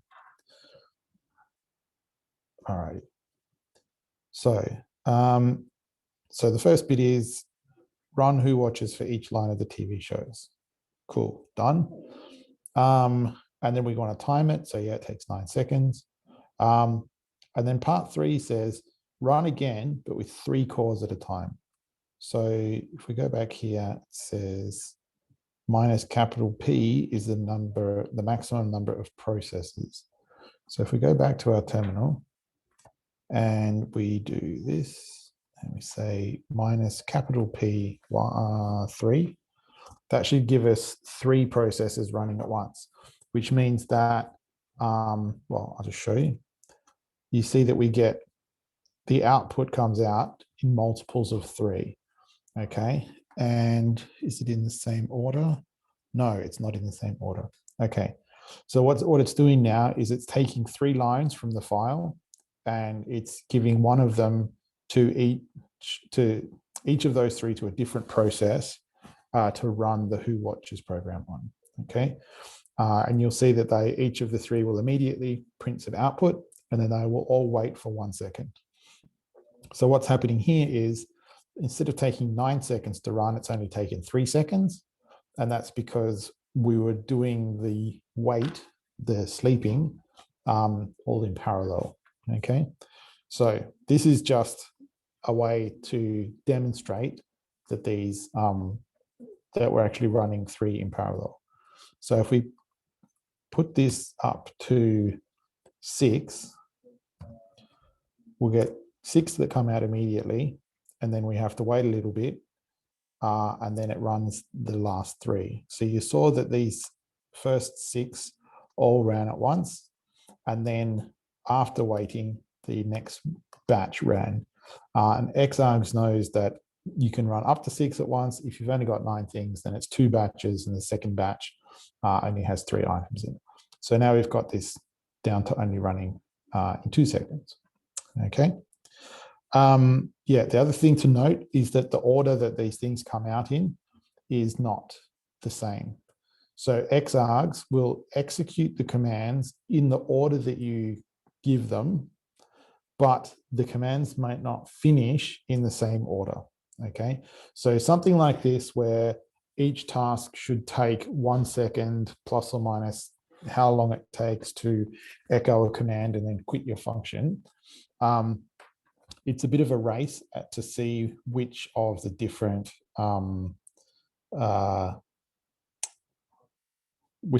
different instances of who watches will finish first. And so that means that you can get different orders. So when we ran it in 3 at a time parallel, then the first 3 lines get submitted and they will return. But you can see that in this case, it was Ollie, Paul, and Ilya. But in the second case, it was Ollie, Ilya, and then Paul. So those 3 still completed in the same time. In this case, Ilya was a little bit faster. And you can see again, if we look at the next 3, Reinhold, Rebecca, and Isabel, and then as up here, we've now got, again, a slight change in the order, okay? The third group actually was the same order for both of them. If we ran this multiple times, so if I do the P3 again, and we run it a second time, then there's no guarantee that things are going to come out in the same order, okay? For most of your programs, this doesn't matter, okay? You typically don't care the order in which they are completed. You might care about the order that they're submitted, but maybe not the order that they're completed. So that's just something to keep in mind depending on how your workflow is set up, okay? So we did that. Why have I got the same one twice? Just delete one of these cells. All right, so I wrote myself a little answer sheet here. Depends on who's doing what. Yep, okay. So any questions about that so far?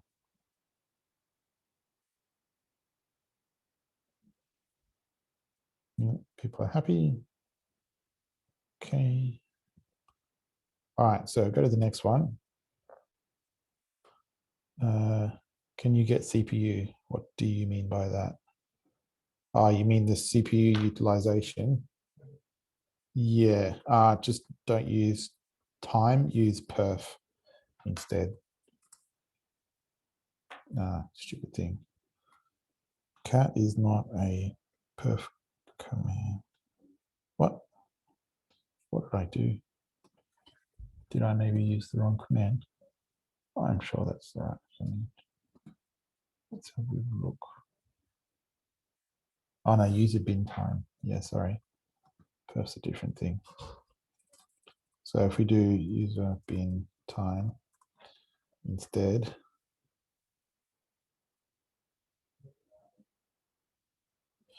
oh, interesting. Yeah, okay, something. Maybe this has to execute in a subshell in order to work. Yeah, it does annoyingly. No. Okay, I don't know what's going on there, actually.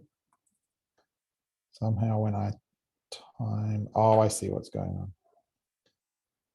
It's running time and then piping the result to xargs. Yeah, there's a little bit of trickiness that we have to do in order to make this work. And I don't quite know. Actually, if we don't use the cat version, if we do -a TV shows, okay, now it's going to do what I want.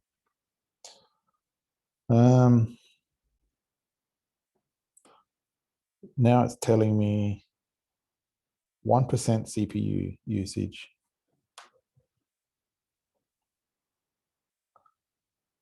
Yeah.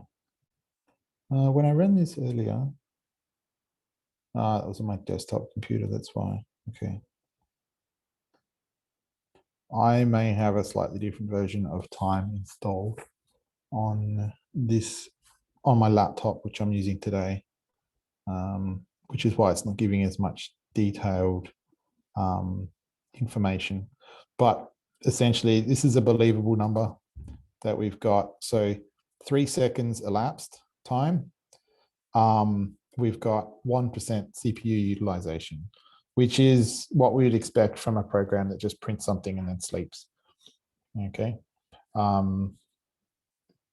Yeah, I didn't have time to write some random piece of code that just maxes out your CPU for a second. Yeah, so this this invocation here is a bit weird because what's happening is it's running time on cat TV shows, and then I think it's piping the output of that into xargs. Or at least time doesn't quite understand how to deal with me piping output from one to the other. I'd have to do a bit more Googling to figure out how to actually get time to work properly in that case. Yeah. Yeah, have a play around with the user bin time, see how that goes. All right, not that one. This one. Cool. So now what we want to do is make use of the standard in. So in this case, we want to run the who watches for each line of the TV shows, but we only want to run on the names that start with R. Okay. Yeah.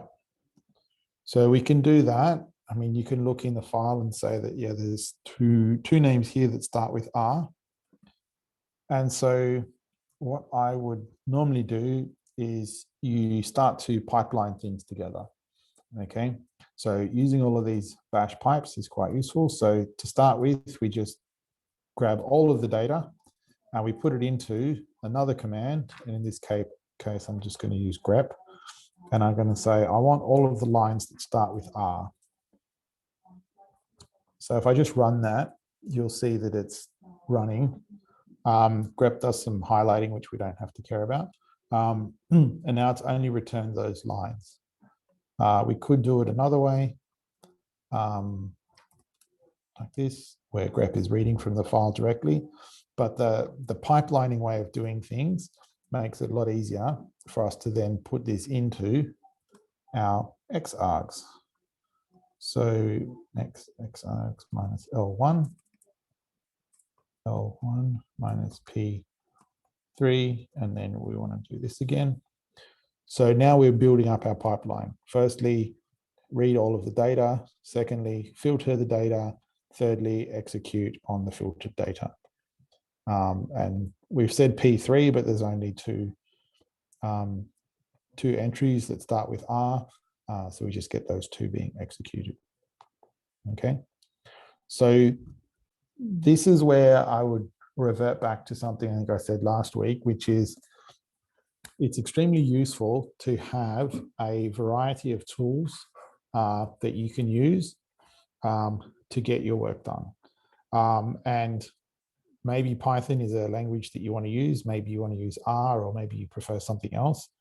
But it still is useful for you to be able to use some of the command line tools in Bash to be able to help you out. So I find that it's good to have sort of a basic understanding of a bunch of different command line tools. You don't have to be expert in any one of them, just so that you know how to pick which tools are best for the job. So I don't know if cat does anything else other than just printing stuff. Looks like there's some extra stuff that you can do with cat, but whatever, I never bother. Grep is also something that has a lot of extra functionality to it. Essentially, I only ever use it just for filtering files. So it's like, it starts with a P, and then actually I need to run that on a file. So TV shows. Okay. And then just using the pipe as your sticky tape to join the different commands together can be very useful. So in this case, we've ended up generating a pipe that goes into Xargs and allows us to filter the data and run things in parallel. Okay. Paul, now, yes, question? in the last one, you were running, there were 2 lines that started with R, but you were running with 3 cores. Is it ever a bad idea to over request the number of cores? Does that like take up, is it going to hold on to those from other programs until it knows it's not going to use them? Not for Xargs, it's not. Xargs, it says that that's a maximum. Okay. So it'll keep on just submitting tasks until it reaches that maximum. And then it'll watch those tasks. And when they complete, it'll submit another one. So for something like Xargs, there's no penalty there. So it's good to just probably just put that as an upper limit. If you were doing something in like an HPC environment where you're using Slurm, requesting more resources than you actually use has 2 effects. 1, it stops other people from using those resources. 2, you still get charged for those resources even if you don't use them. So it's typically not going to stop you from working. It just means that you're taking up resources that you're actually not using. It's a little bit wasteful in that respect. Yeah. Yeah, and yeah, that's all. Okay.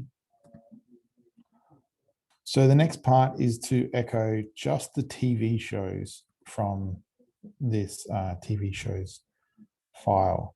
And it says here, tip, use cut. Okay, so if we start and we just want to see what's in the TV shows.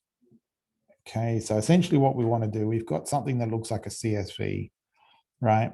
We've got the first entry and then a comma, and then we've got our second entry, which is a string of some length. So somehow we want to only use the name of the TV show, and we want to ignore the names. So let's just have a quick look at what cut actually does. Remove sections from each line of files. Okay. So we can set a delimiter by using the -D, and we can select only these fields. Also print any line. Okay, so we probably want to do -D, comma, because our delimiter is a comma. -F is 2, I guess. So let's try that. Let's say, firstly, let's get our TV shows, put that into cut, and say -F2, give us the second field. And in this case, it just prints everything. That's not useful. Let's set the delimiter to be a comma. Aha, there we go. So now what's happened is that we've got our TV shows, we pipe them into cut, and we say, we're looking for the second field, and instead of using spaces as a delimiter, you should use a comma instead. If you did want to use spaces as a delimiter, you just have to put them in single quotes like this. And now it gives you the first word of the TV show. The TV show's got lots of words in it, then it just cuts them off. So we'll use D with a little comma here. So that's a nice way of kind of just quickly parsing some part of a file if it looks like a CSV file. Note that there's a little space here at the start. That little space is part of the string here. We might, let's see if we can tell it that the delimiter is comma and then a space. No, delimiter must be a single character. Okay. So if I want to get pedantic, what can I do? I could run another command to get rid of that leading space, or I could just not care. And for the moment, I think I'm going to choose to not care. Unless some other program in the future is going to crash because of that space, I will just not care for now. All right, let me just remind myself what I said as the solutions. Echo just the TV shows. Cat, cut. Okay, I used Xargs for this. That was completely redundant. because cut the result of this pipe, the result of this pipe here is just going to be printed to the command line. I could, if I really felt like it, do xargs minus L1, and let's maybe do 3 in parallel. And I'm going to echo whatever it is that was being sent. And this might, nope, it doesn't even change the order. So, okay, so in that case, the xargs was redundant. Didn't have to worry about doing that. Let's see here. So I have another example here. It's a little bit more complicated. So what's happened so far is when we've used xargs, we have essentially just said, take a line from the file and use it as parameters to my function here. Okay, and the function in this case is just echo, or in the previous case, it was my who watches. But you don't always, your programs are not always quite as nicely set up. And sometimes you want to add a bunch of extra flags. So in this case, I might want to say, you know, my, it's a nice show. So I might want to do something like this. Oh, it's all backwards now. So what's happening is I actually want to print my thing first and then echo something afterwards. So what xargs allows you to do is this minus capital I, and then you choose a character. Any character will work. Percentage is usually a nice choice. And then you do a substitution. So xargs will say, I will execute this command here. This echo command will be executed. And this is what I'm trying to highlight. That's what it is. It'll execute this command, but it will substitute the percentage character with whatever is coming from your xargs. So now it's doing things in the right way. Okay. So now it's substituting the percentage that I use here with whatever this line of code is. Okay. So that can be quite useful just for getting your parameters in the right order.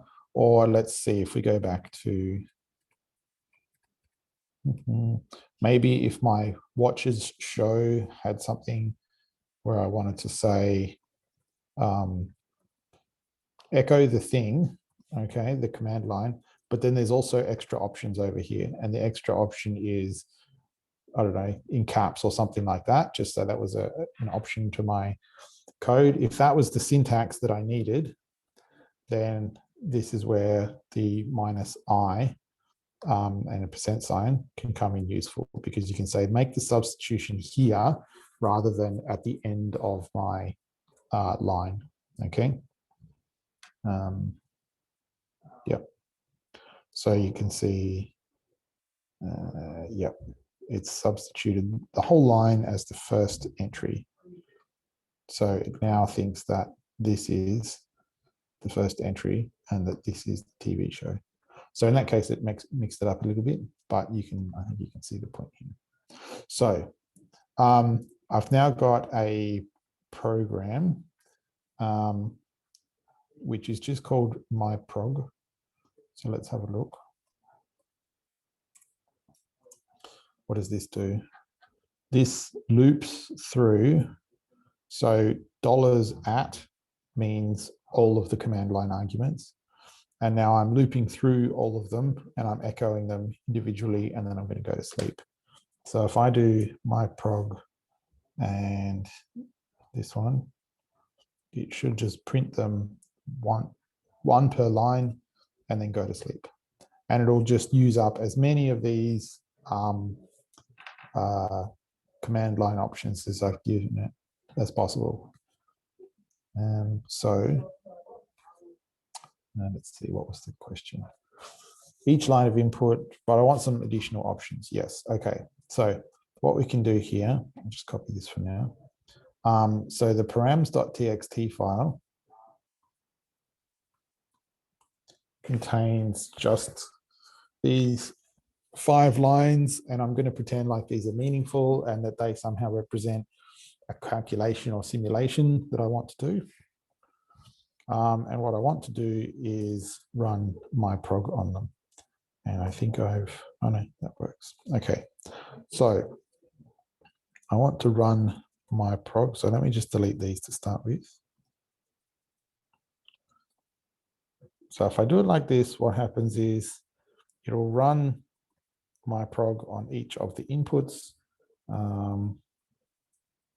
So you'll see fish 07, cat 12.4, book 4.2, fox 00, trumpet 11.12. Okay. And there was a little sleep in there so that it stopped between doing each of those. But now I want to have this extra command and a little last option. And so now I can do -I like this. And in this case, it's just going to add that. My first option, then the data, and then the last option here. But the other thing that I want to show also is that you can put a little -t, which is extremely useful for debugging and also for, I guess, putting in log files as well. So the -t option will show you, before it executes the code, it will print the line that it's about to execute.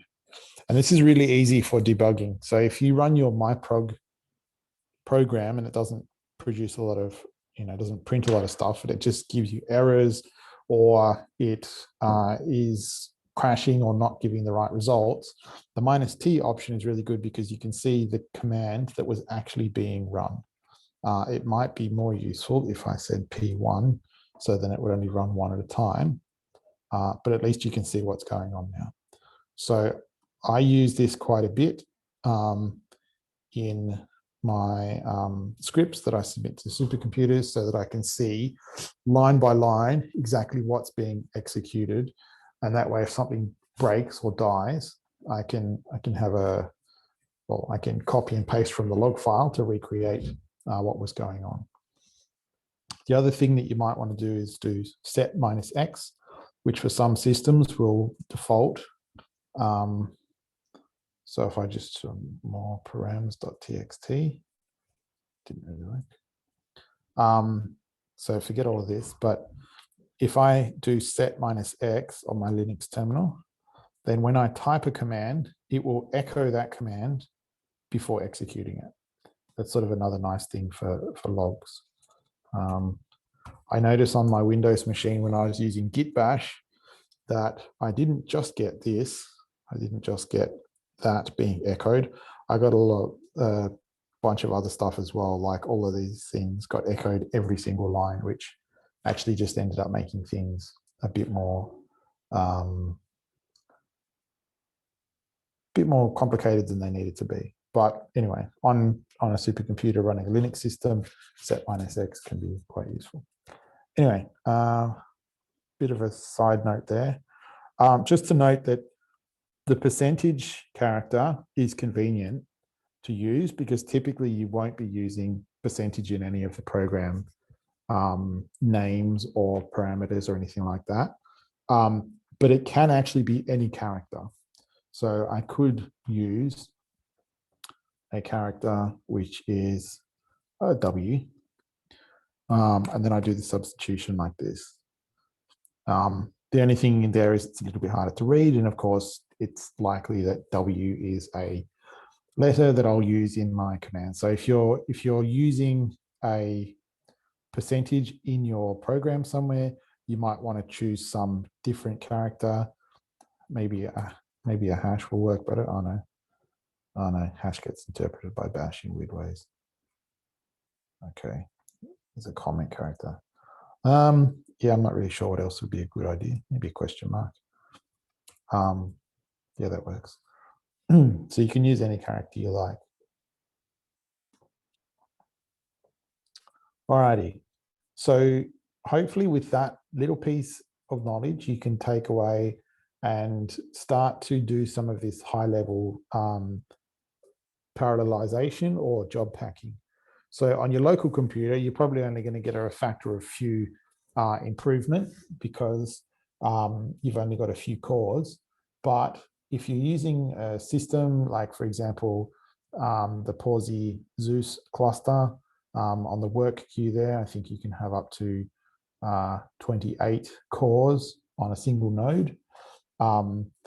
When you request access to the Magnus, or I think on Zeus as well, from Pawsey, you don't share nodes, which means that if you only use one core, the rest of the cores will not be available for other people to use. And so this comes back to, I think, Ollie, was it your question about, you know, should you use more more processes than you, what happens if you use more processes than you actually need, or request more processes than you need? Then yeah, if you're using an HPC system where you don't share resources on each of the nodes, then you're going to end up wasting resources, and obviously things take longer. By using XArgs, you should be able to, for simple programs, no, not simple, that's the wrong word. For programs that don't have a large memory footprint, you can get yourself an easy 20, 28, 42, however many cores you've got, multiply, or I guess decrease in runtime just by running those things in parallel. Okay. Yeah, so that's XArgs, hopefully a useful tool for many people. Any final questions about XArgs before we move on to another topic?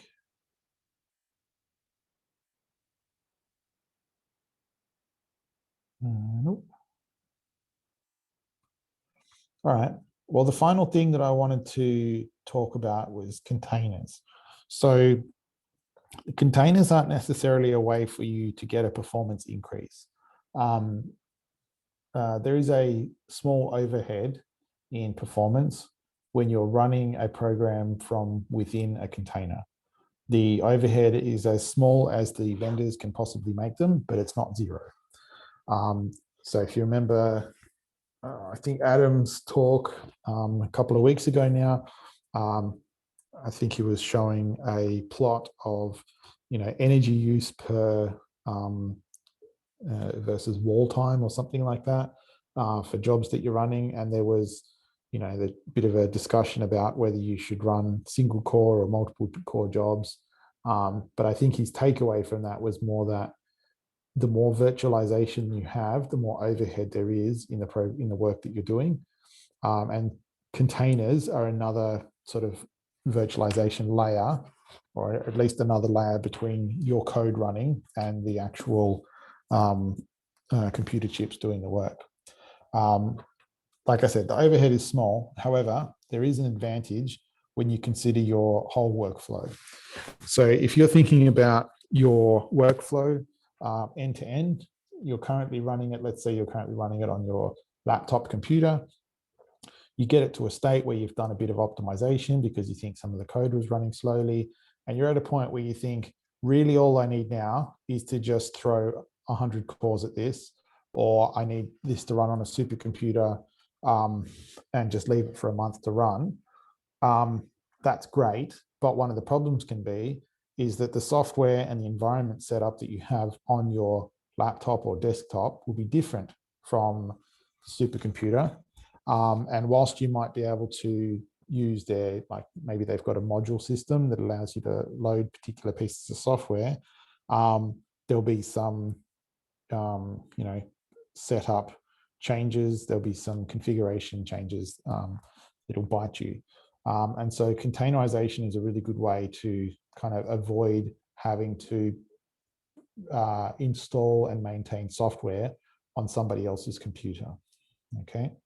And I say somebody else's computer, I always think of myself as both the client and the service provider whenever I'm using any system, okay? On my own laptop, of course, I've got sudo, right? So I can do whatever I like. But when I'm trying to support my own software that I'm using on an HPC, it can be quite annoying when dependencies are not there for you. So in this case, the goal is that your software will do the same job with the same input on any computer now and forever. The solution, I would say, is to use containers to hold your software and all of the software dependencies so that it will run with the same input to give the same output on any computer which has that containerization software. Definitely now, probably not forever, but hopefully for a long enough time that you can reap the benefits of it. So in this case, there's two technologies which I see as key, and they kind of almost do the same thing. One of them is called Docker, and the other one is called Singularity.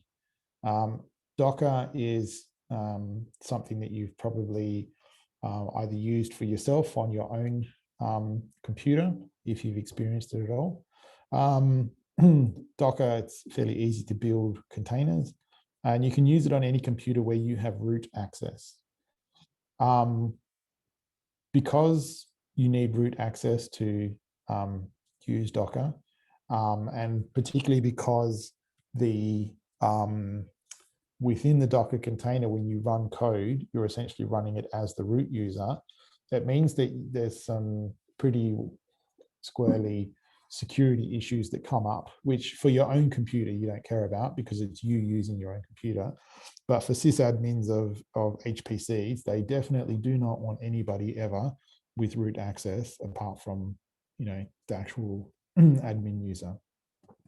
So instead, there's this other software solution called Singularity, which is essentially, I guess in some ways, it's a bit of a port of Docker or a reimagining of Docker onto developed for HPC systems where you don't require root access. So if you're running on HPC systems, you're probably more likely to encounter Singularity, whereas outside of HPC, you're more likely to encounter Docker. You don't have to make a choice between these two because they're actually compatible with each other. So what I end up doing is I use Docker on my own desktop or laptop computer because it's easy to use. I find Docker very easy to build containers. And then when I want to run things on an HPC, I convert my Docker containers into a Singularity image. And Singularity will do that for you. So you don't really have to even know how Singularity is doing the stuff. It'll convert the containers for you. So one of the things that you can do with Docker containers is that once you've built them, you can push them to Docker Hub, which is a little bit like GitHub in that you can store and publicly share the containers that you've built, which is really good because it means lots of companies have done this for you, and you can actually just build upon the containers that they've already created. So let me quickly give you a 101 on containers. If you're wondering how containers are different from virtual machines, a virtual machine is essentially a software simulation in some ways of an entire computer. And when you start that computer and make changes to the memory, to the files that are stored, all of that sort of stuff, that's persistent within the virtual machine. A container is different in that it does not provide any kind of persistence. It is also not simulating the operating system. It is in some ways using your base operating system as well. So on Linux, when you run a Docker container, it is directly using the kernel of your Linux operating system. You don't have to emulate some other operating system kernel there. So the idea here is that containers are ephemeral. There's no persistence between operation. They're like read-only operating systems. And so you should put your code in the containers and all the code dependencies, but not data. You shouldn't put any data in the containers. And what that means is that you usually have to make a link between your host operating system, which is where you store the data, and the containerized system, which is wanting to read and write that data using the code. So in Singularity, apologies for this being Singularity and not Docker, this is how you would do that. You're essentially binding directories in your external file system to your internal file system.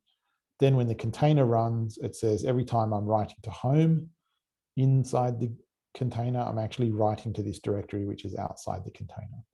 Okay. So that's kind of a quick 101 with containers. If we want to build Docker containers, it's either easy or hard, depending on how much you like installing software on a Linux distribution. So building Docker containers is essentially just building software on Linux, but it's not interactive, okay? So you can't open the Docker container, say install a bunch of stuff, save the state, log out, happy days. It doesn't work like that. You have to write a script that tells Docker how to create the Docker container for you, okay? The nice thing is that you almost never have to start from scratch. I've never started from scratch building a Docker container. I don't know what the 0 level of a Docker container is, because I've always built upon other people's projects. So if you go to hub.docker.com, you can see a huge variety of containers that are there, and then you can add your own extra to them. So I'll show you an example of a Docker file, which describes building a Docker container. So at the top here, we have a from statement, which essentially says, instead of starting from scratch, use this existing container. So if you go to hub.docker.com, you'll see that there is a whole heap of Python containers, and one of them has been tagged with the 3.6 tag. So this is a Debian Linux with Python 3.6 installed on it. That's the starting point that I wanted for this project. It's not it's an old project, which is why it's using 3.6. And then what we do inside, it's just like we've bought ourselves a new computer. Okay, you run apt update, you install the software requirements. So in this case, I needed Java, the OpenJDK. I needed SQLite 3. And then I sort of did auto remove and clean up just to get rid of any programs that were no longer needed. On the next bit, I installed a program called Stilts. And in this case, when I say install, what I mean is download a jar file from the internet, put it in a particular location, and then write myself a little wrapper script such that when I type Stilts, it actually runs Java -jar and then whatever the thing is there. So this is just, pulling a package from the internet. The next round is adding a requirements.txt file from my local system. And then I'm just doing pip install these requirements because those requirements are all pip installable. There's 2 Python repositories that I want to use as dependencies for this, whatever the software package is, Robbie. And you can't pip install those, so I have to git clone and then cd into the directory and then install the different files in different places, either just by copying the file, as with the move fitswarp, or in this case, running python setup.py install. And then finally, there's another GitHub repo that I'm cloning from. So what's happening here is each time you see a run command, Docker is creating a new layer. So to start with, when you say from Python 3.6, it'll download all of the layers that are needed to create that, that container. And then every time I say run, it'll add a new layer to my container. And the reason that you can see these $&/ all over the place is because I've tried to reduce the total number of run commands that are executed, just so that I've got the smallest number of layers in my container. That's what I just said. The reason that one of the reasons for having not just every single thing on one line, is that when I come to rebuild my container, Docker will look through and see if the layer already exists. And if it does, it'll use the cached version. So if I look in here, so this is in my Robbie directory. This is the software that I'm trying to build a container for. I've gone in the Docker file, the Docker directory. It's got the Docker file, which is just, it's this file that we were just looking at. And it's also got the requirements.txt file. And when I say Docker build, then what it's going to do is it says step 1 is grab this. There's a little hash here from Python 3.6. And then it says, okay, now I need to use, the next step is to add a label. Well, that's easy, but it's using a cache. Okay. And if we looked at the rest of this command history, you would see it's actually only the last layer, the 8th layer, that is actually changing. And that needs to get rebuilt each time. So rebuilding a Docker container is quite easy. It's efficient. And then when you push your Docker containers to Docker Hub, what it does is it pushes them one layer at a time. And so the nice thing here is that all of these layers down here that says layer already exists, this is because either me or somebody else has already sent that layer to Docker Hub. And so the last 4 here are probably me installing stuff. Most of these early layers down here are ones that come from the Python 3.6 repository. Okay, so Docker Hub doesn't, it doesn't store endless copies of the same data. Okay, that's that. So I guess in summary, containers are good for portability and reproducibility. HPC facilities are increasing support for containers because from their end, all they see is we need to maintain singularity is built and available, and then users can do whatever they want with their software. So from their point of view, it's quite nice. You should use existing containers as a basis of your own. Slight downside is that containers are great for deployment, so when you're actually using them, but when you're developing code, containers can get in the way because every time you change a piece of your code, you have to recreate the container in order to have that code running within your container. So it can slow down the development process. So maybe don't rebuild the container every single time you change a little piece of your code. But anyway, I think ultimately they're a good idea. So what I'd like to do now, firstly, take questions and comments and anything that needs clarification.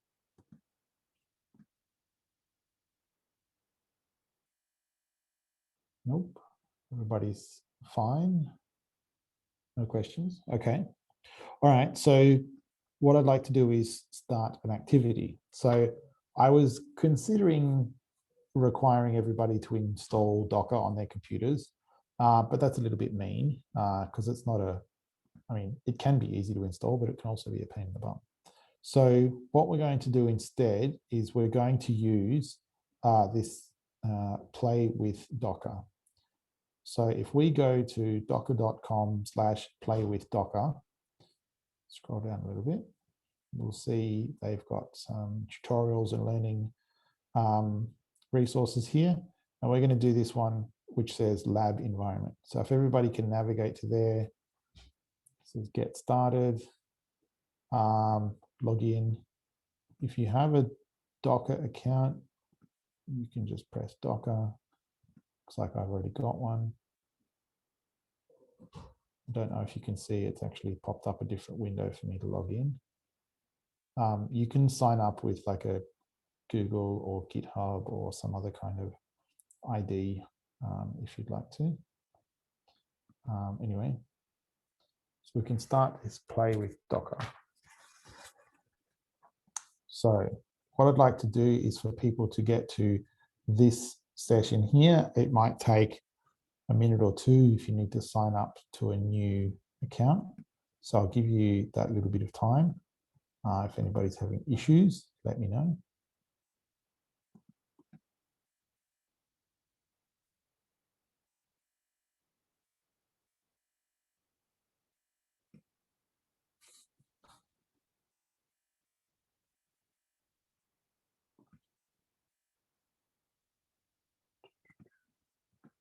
have a look in the chat.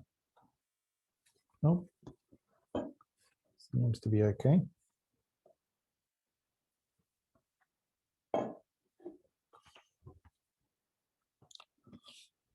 All right, so if we've clicked on the get started thing, I've skipped the login page. If we have a look here now, you'll see your Docker playground, and it's kind of empty and not super useful. On the left here, you can just press add new instance. It'll create a new instance for you. And now you've got a login to one of their computers, and we can start to do some command line messing about here. So what we're going to do, just see where we are, we're in root, yeah, fine, whatever. We're going to use so what we're using at the moment is not a Docker container, is just a login to a computer that has Docker installed, and we're going to try and create a Docker container. And we're going to create a Docker container that could run all of the software that we need for this course, okay? So yes, number one, press add new instance. You should get one. I don't know what the IP address will be. Probably unimportant. What's mine? 168.0.1.3. So yep. And we're going to be working in the terminal down here.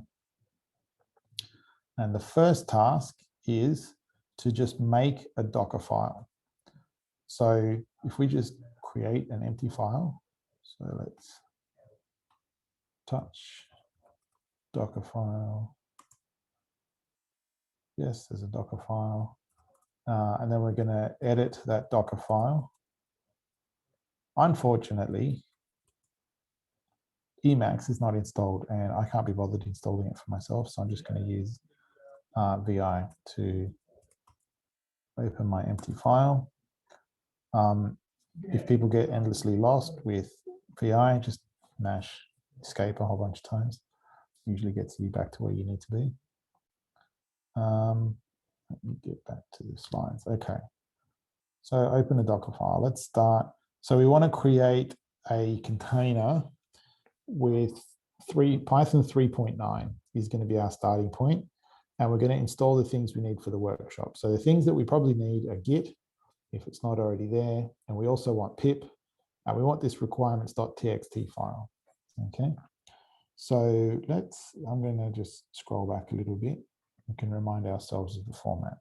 So the first line is going to be from and then the container. So in this case, pressing I to begin insert mode from Python, what did they say, 3.9. Okay, going to press escape. Now press colon and then W to write this to a file. Okay, so I have a Docker file that just copies an existing container. Not super useful right now. And we can set a label. All right, let's do that. It's not required, but it's often nice to put your name on things. So insert label maintainer equals me. No, I'll put my name. Don't be stupid. Okay. And what else do we want to do? We want to run something. So usually we run apt update. And then we want to install. Okay. So we can say apt update. All right. So you don't have to put these on separate lines with continuation characters. I just like to do it. Apologies for sweeping.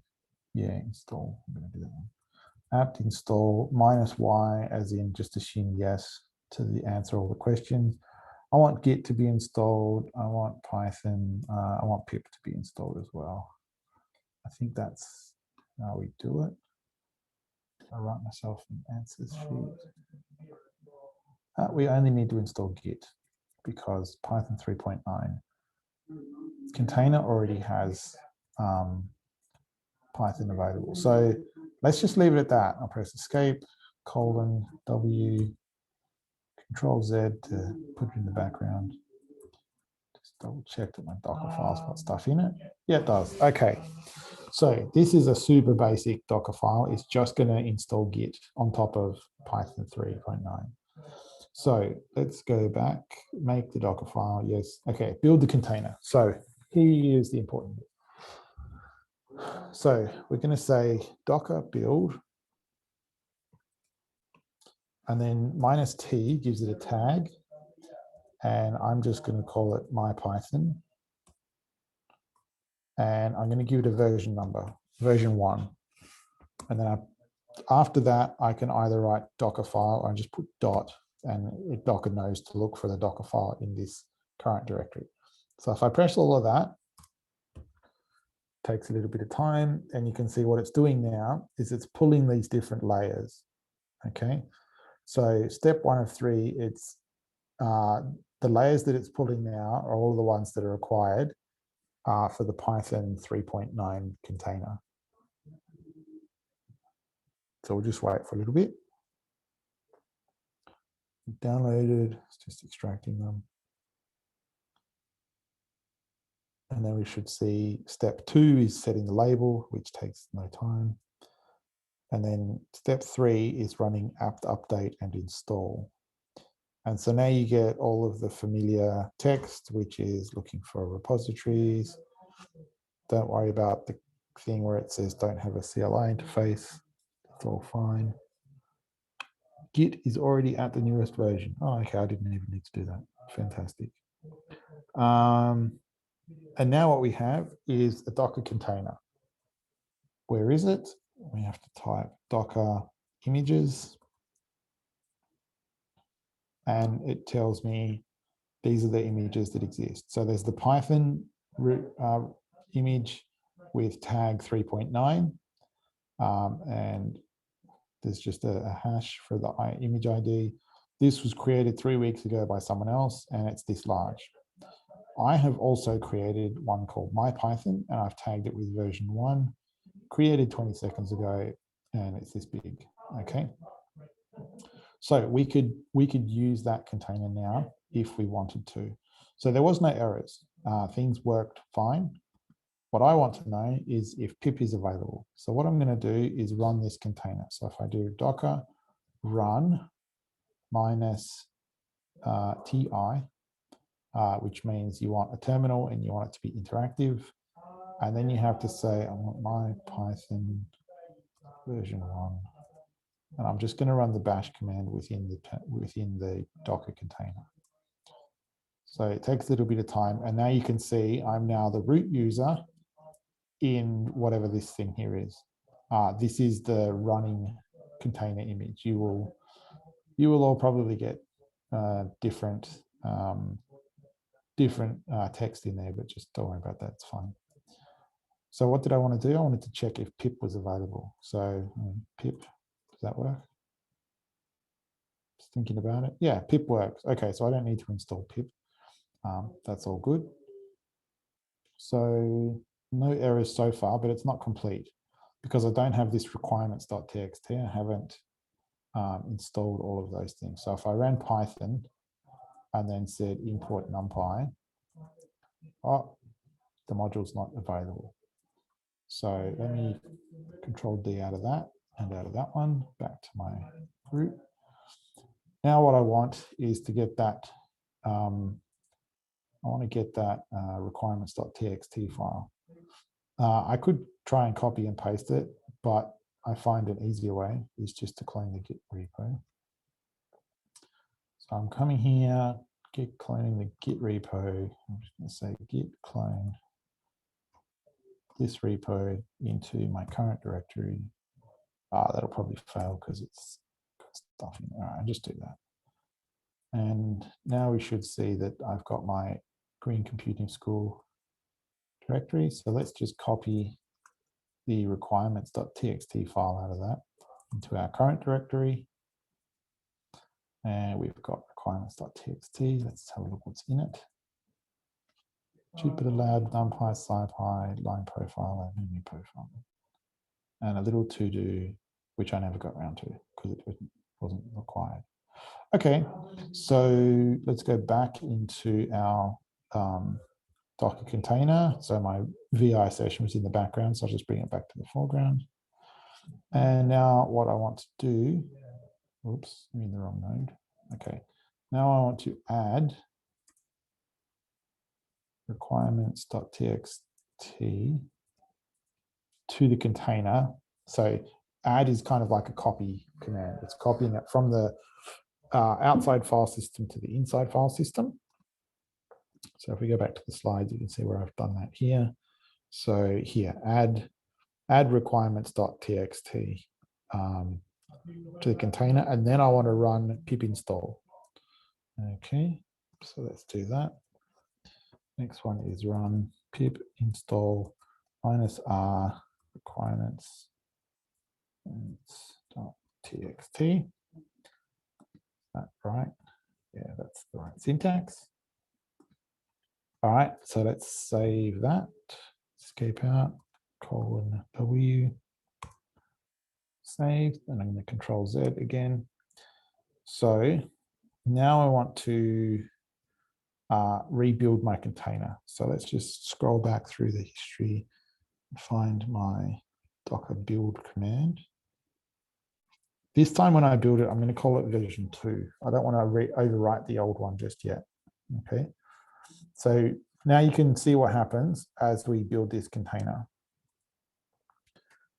Notice how steps 1 to 3 says using cache. Add requirements, it just adds it. And now what we're seeing is the output of pip as it downloads and installs all of the dependencies and all of their dependencies. This will take a little while.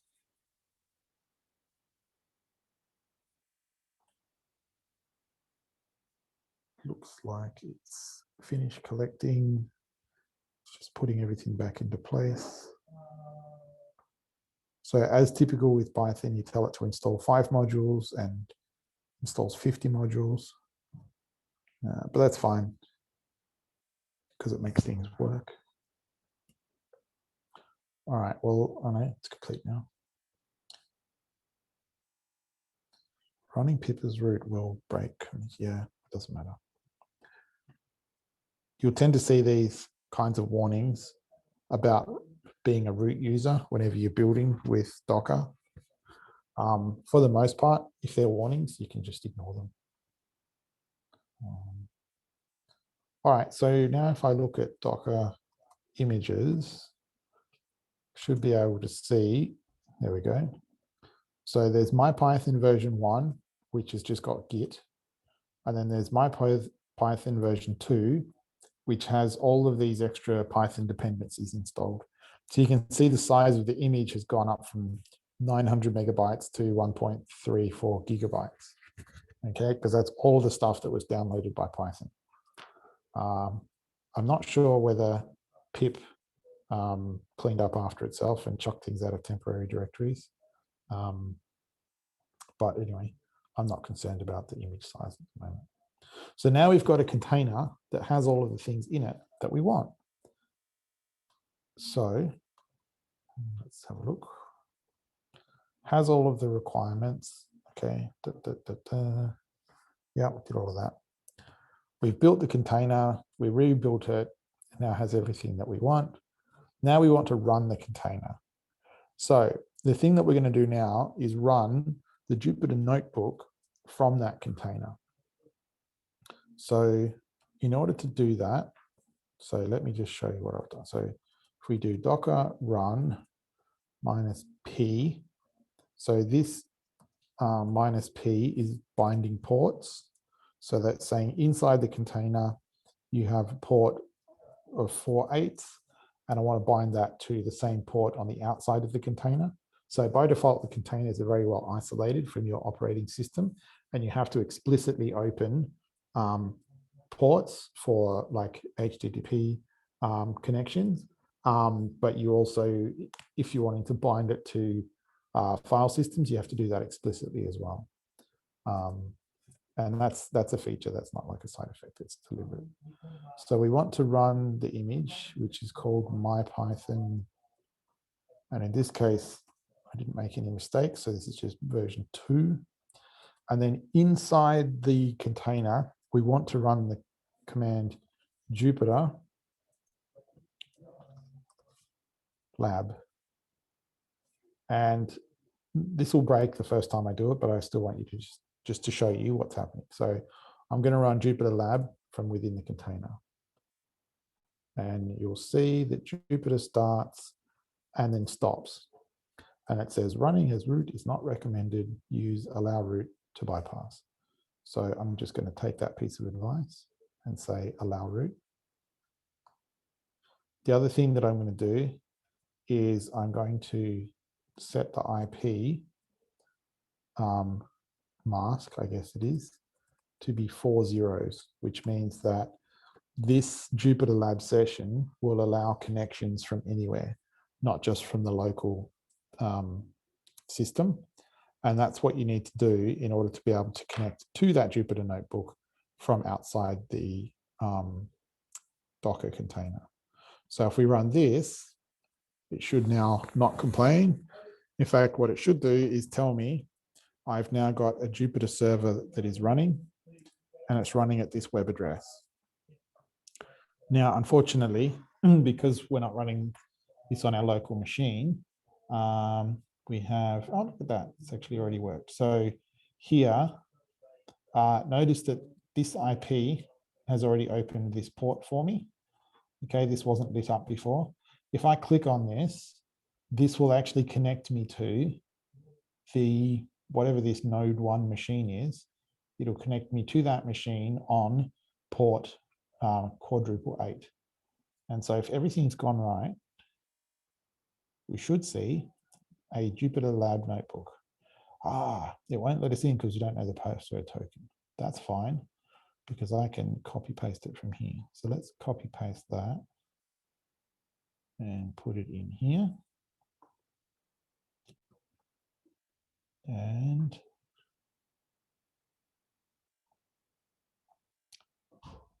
starting, here we go. So our Jupyter Lab notebook has begun. It was running as root, and it was running in the requirements.txt. Where's my, yes. Okay, so now I've got my Jupyter Lab running. We could start using this. The problem is I haven't bound any of the file system outside of Docker to inside of Docker, which means I can't see any existing notebooks that I would have. But I can create a new one, create a new notebook, and I can say from import numpy as np. Does that work? Yeah, it does. Awesome. Okay. And now I can do all of the things that I was doing before. So even without, even if I was on an operating system that I didn't have control over and I couldn't install all these dependencies, I could use this Docker Playground as a way to host all these Jupyter Lab sessions for me. Okay. You will note, however, that up here, your session only lasts for 4 hours maximum, and then it gets reset and everything gets forgotten. So if we wanted to in the future, or if you wanted to go and take everything that we've learned in these last few sessions and sort of reproduce this and present it to others, you could just get them to use these, the Docker, play with Docker. And because the total runtime of our session is less than 4 hours, you could do the whole thing inside one of these. Inside one of these containers. So, has anybody got questions? Anybody had any problems? People are fine. People are either asleep or they're fine. I'm going to assume that everyone's listening intently and that they're totally fine. So, what I'm going to do is actually, I'm going to close down this tab and I'm going to quit out of that Docker container. And there is a way I could SSH into that machine if I felt like it using this command. I could SSH into this Docker, whatever this play with Docker machine is, and I could then copy my Docker file back if I wanted that, or I could have used that in fact to upload the requirements.txt file. That would have been another option. But for now, I'm finished with it. So I'll leave it open in case people have questions. But that is all that I wanted to show you in terms of containers. All right, so there are some questions. Good. Couldn't close Vim. Oh man, yeah, not being able to get out of Vim. For me, just :Q will work. I did find sometimes you get a problem where the command line like Control-Z or Control-D or something like that I'm trying to pass to this terminal. Sometimes my browser tries to catch that and interprets it like the Control-C instead of being a quit. It's trying to it's as if I'm trying to copy something from the file. So maybe that's the problem that you were having, Reinhold. Let's see, how do you convert Docker to Singularity? Okay, so there's two ways. If you're on a computer, if you're on an HPC system which has Singularity installed, what you can do is you can pull the Docker container from Docker Hub, and Singularity will convert it for you. So if we go to, let's see, hub.docker, let's just see. Okay, so this is the container that I built. This is the one that I was demonstrating in the slides. So you can see here, well, okay, here's a bunch of my different containers. So if I was on Pawsey, for example, I could say Singularity pull, and then Paul Hancock / Robbie next. And in fact, within Robbie next, you can see that there are different tags as well. So these are the different tags that are in there. So I could say Singularity pull, Paul Hancock / Robbie -next, manual -2.1.15. And Singularity then knows to look at Docker Hub. There's not a Singularity Hub as far as I know. It knows to look at Docker Hub. It will pull the different layers that it needs. Singularity then squishes all of these layers into a single image, does a bunch of stuff with permissions and things like that, and then saves for you a single .sif or a .img file. And that's one way of turning your Docker containers into Singularity containers. But it means that you need to use Docker Hub as an intermediate storage location. Docker Hub's a bit like GitHub in that public repositories are free, private repositories are paid.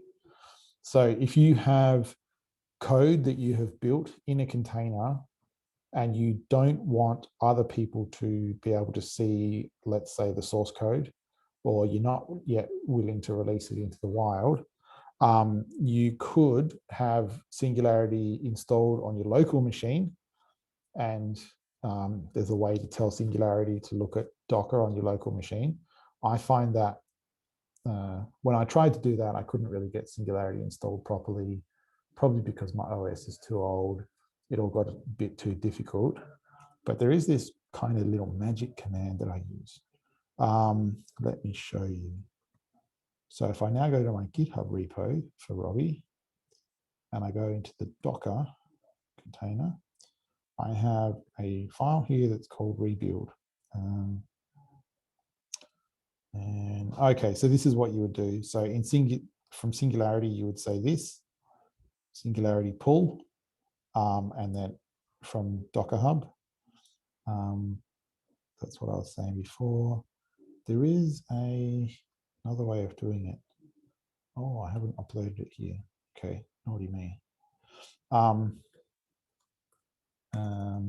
Docker to Singularity. There is some genius has done this thing where you create, so they have a Docker container that has Singularity installed into the container. And then you can pull that container, run Singularity within the container to pull a different Docker container and convert it into a Singularity image. Okay, it all seems like, turtles all the way down kind of thing. But at the end of the day, it works. And so I don't complain about it. So what I've done is, if you do this, so you can run, so Docker run, and here they've actually, instead of specifying a local name, this is actually the key.io. So this is saying there's a Docker container at that location. Go and pull that Docker container and run it. So you can see here what's going on. So this is what I use, this Docker to Singularity container on my local machine to convert my Docker containers into Singularity containers without installing Singularity on my local machine. Does that make sense? It's a little bit kind of backwards and upside down, but yeah.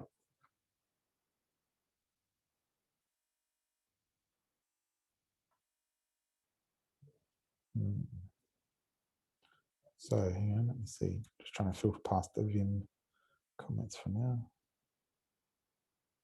How do we, yeah, okay. So hopefully, Ollie, that answers your question. There's two different ways to do it. Yeah, cool. All right. Further questions?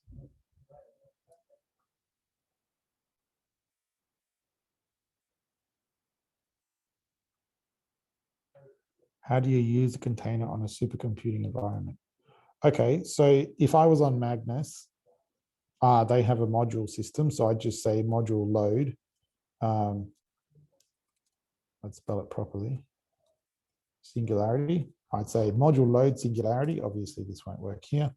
And then I would run a command like the following. Let me show you here. So maybe it was useful. So what you do is you'd say Singularity execute, and then -b is binding the internal and external file systems. And then here is image name. So this is where I would have my file, which is maybe it's called robbie.img. I'd say Singularity execute robbie.image, and then all of this stuff here afterwards. This is the command that runs inside the container. So I'd probably have to do a few things here. Usually you bind on, when I run Singularity, I bind the current working directory into Singularity. So essentially I can just use the code that's in the container to run on the data that's in my current directory. That's normally how I would do that.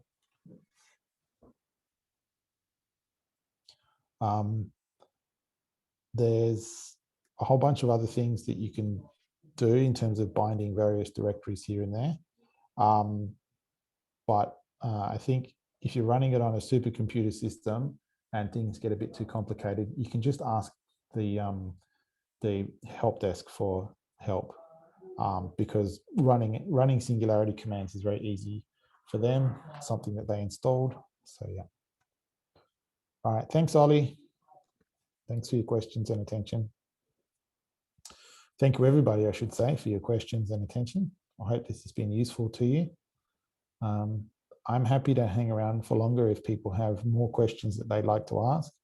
But if you need to run for any other reason, don't feel guilty about leaving.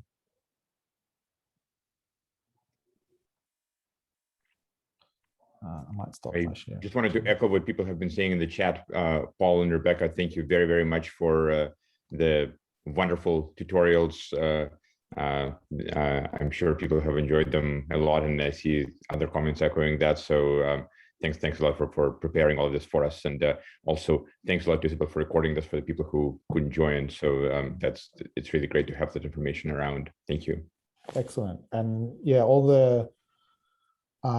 all the slides and all that information is on the Git repo, which is public. So when people are watching through later, hopefully they can access all of that and send questions if they have questions.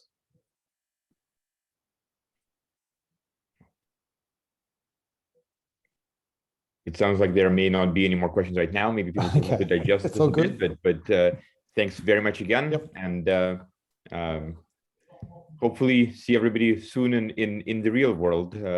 Hopefully we'll soon be able to travel and see each other in person. That will be nice. Oh, sorry, Reinhold had some more questions. I apologize, Reinhold, for jumping in too soon. Please go ahead. Oh, I think they were saying after the recording finishes. Yeah, they're not really relevant. It's just sort of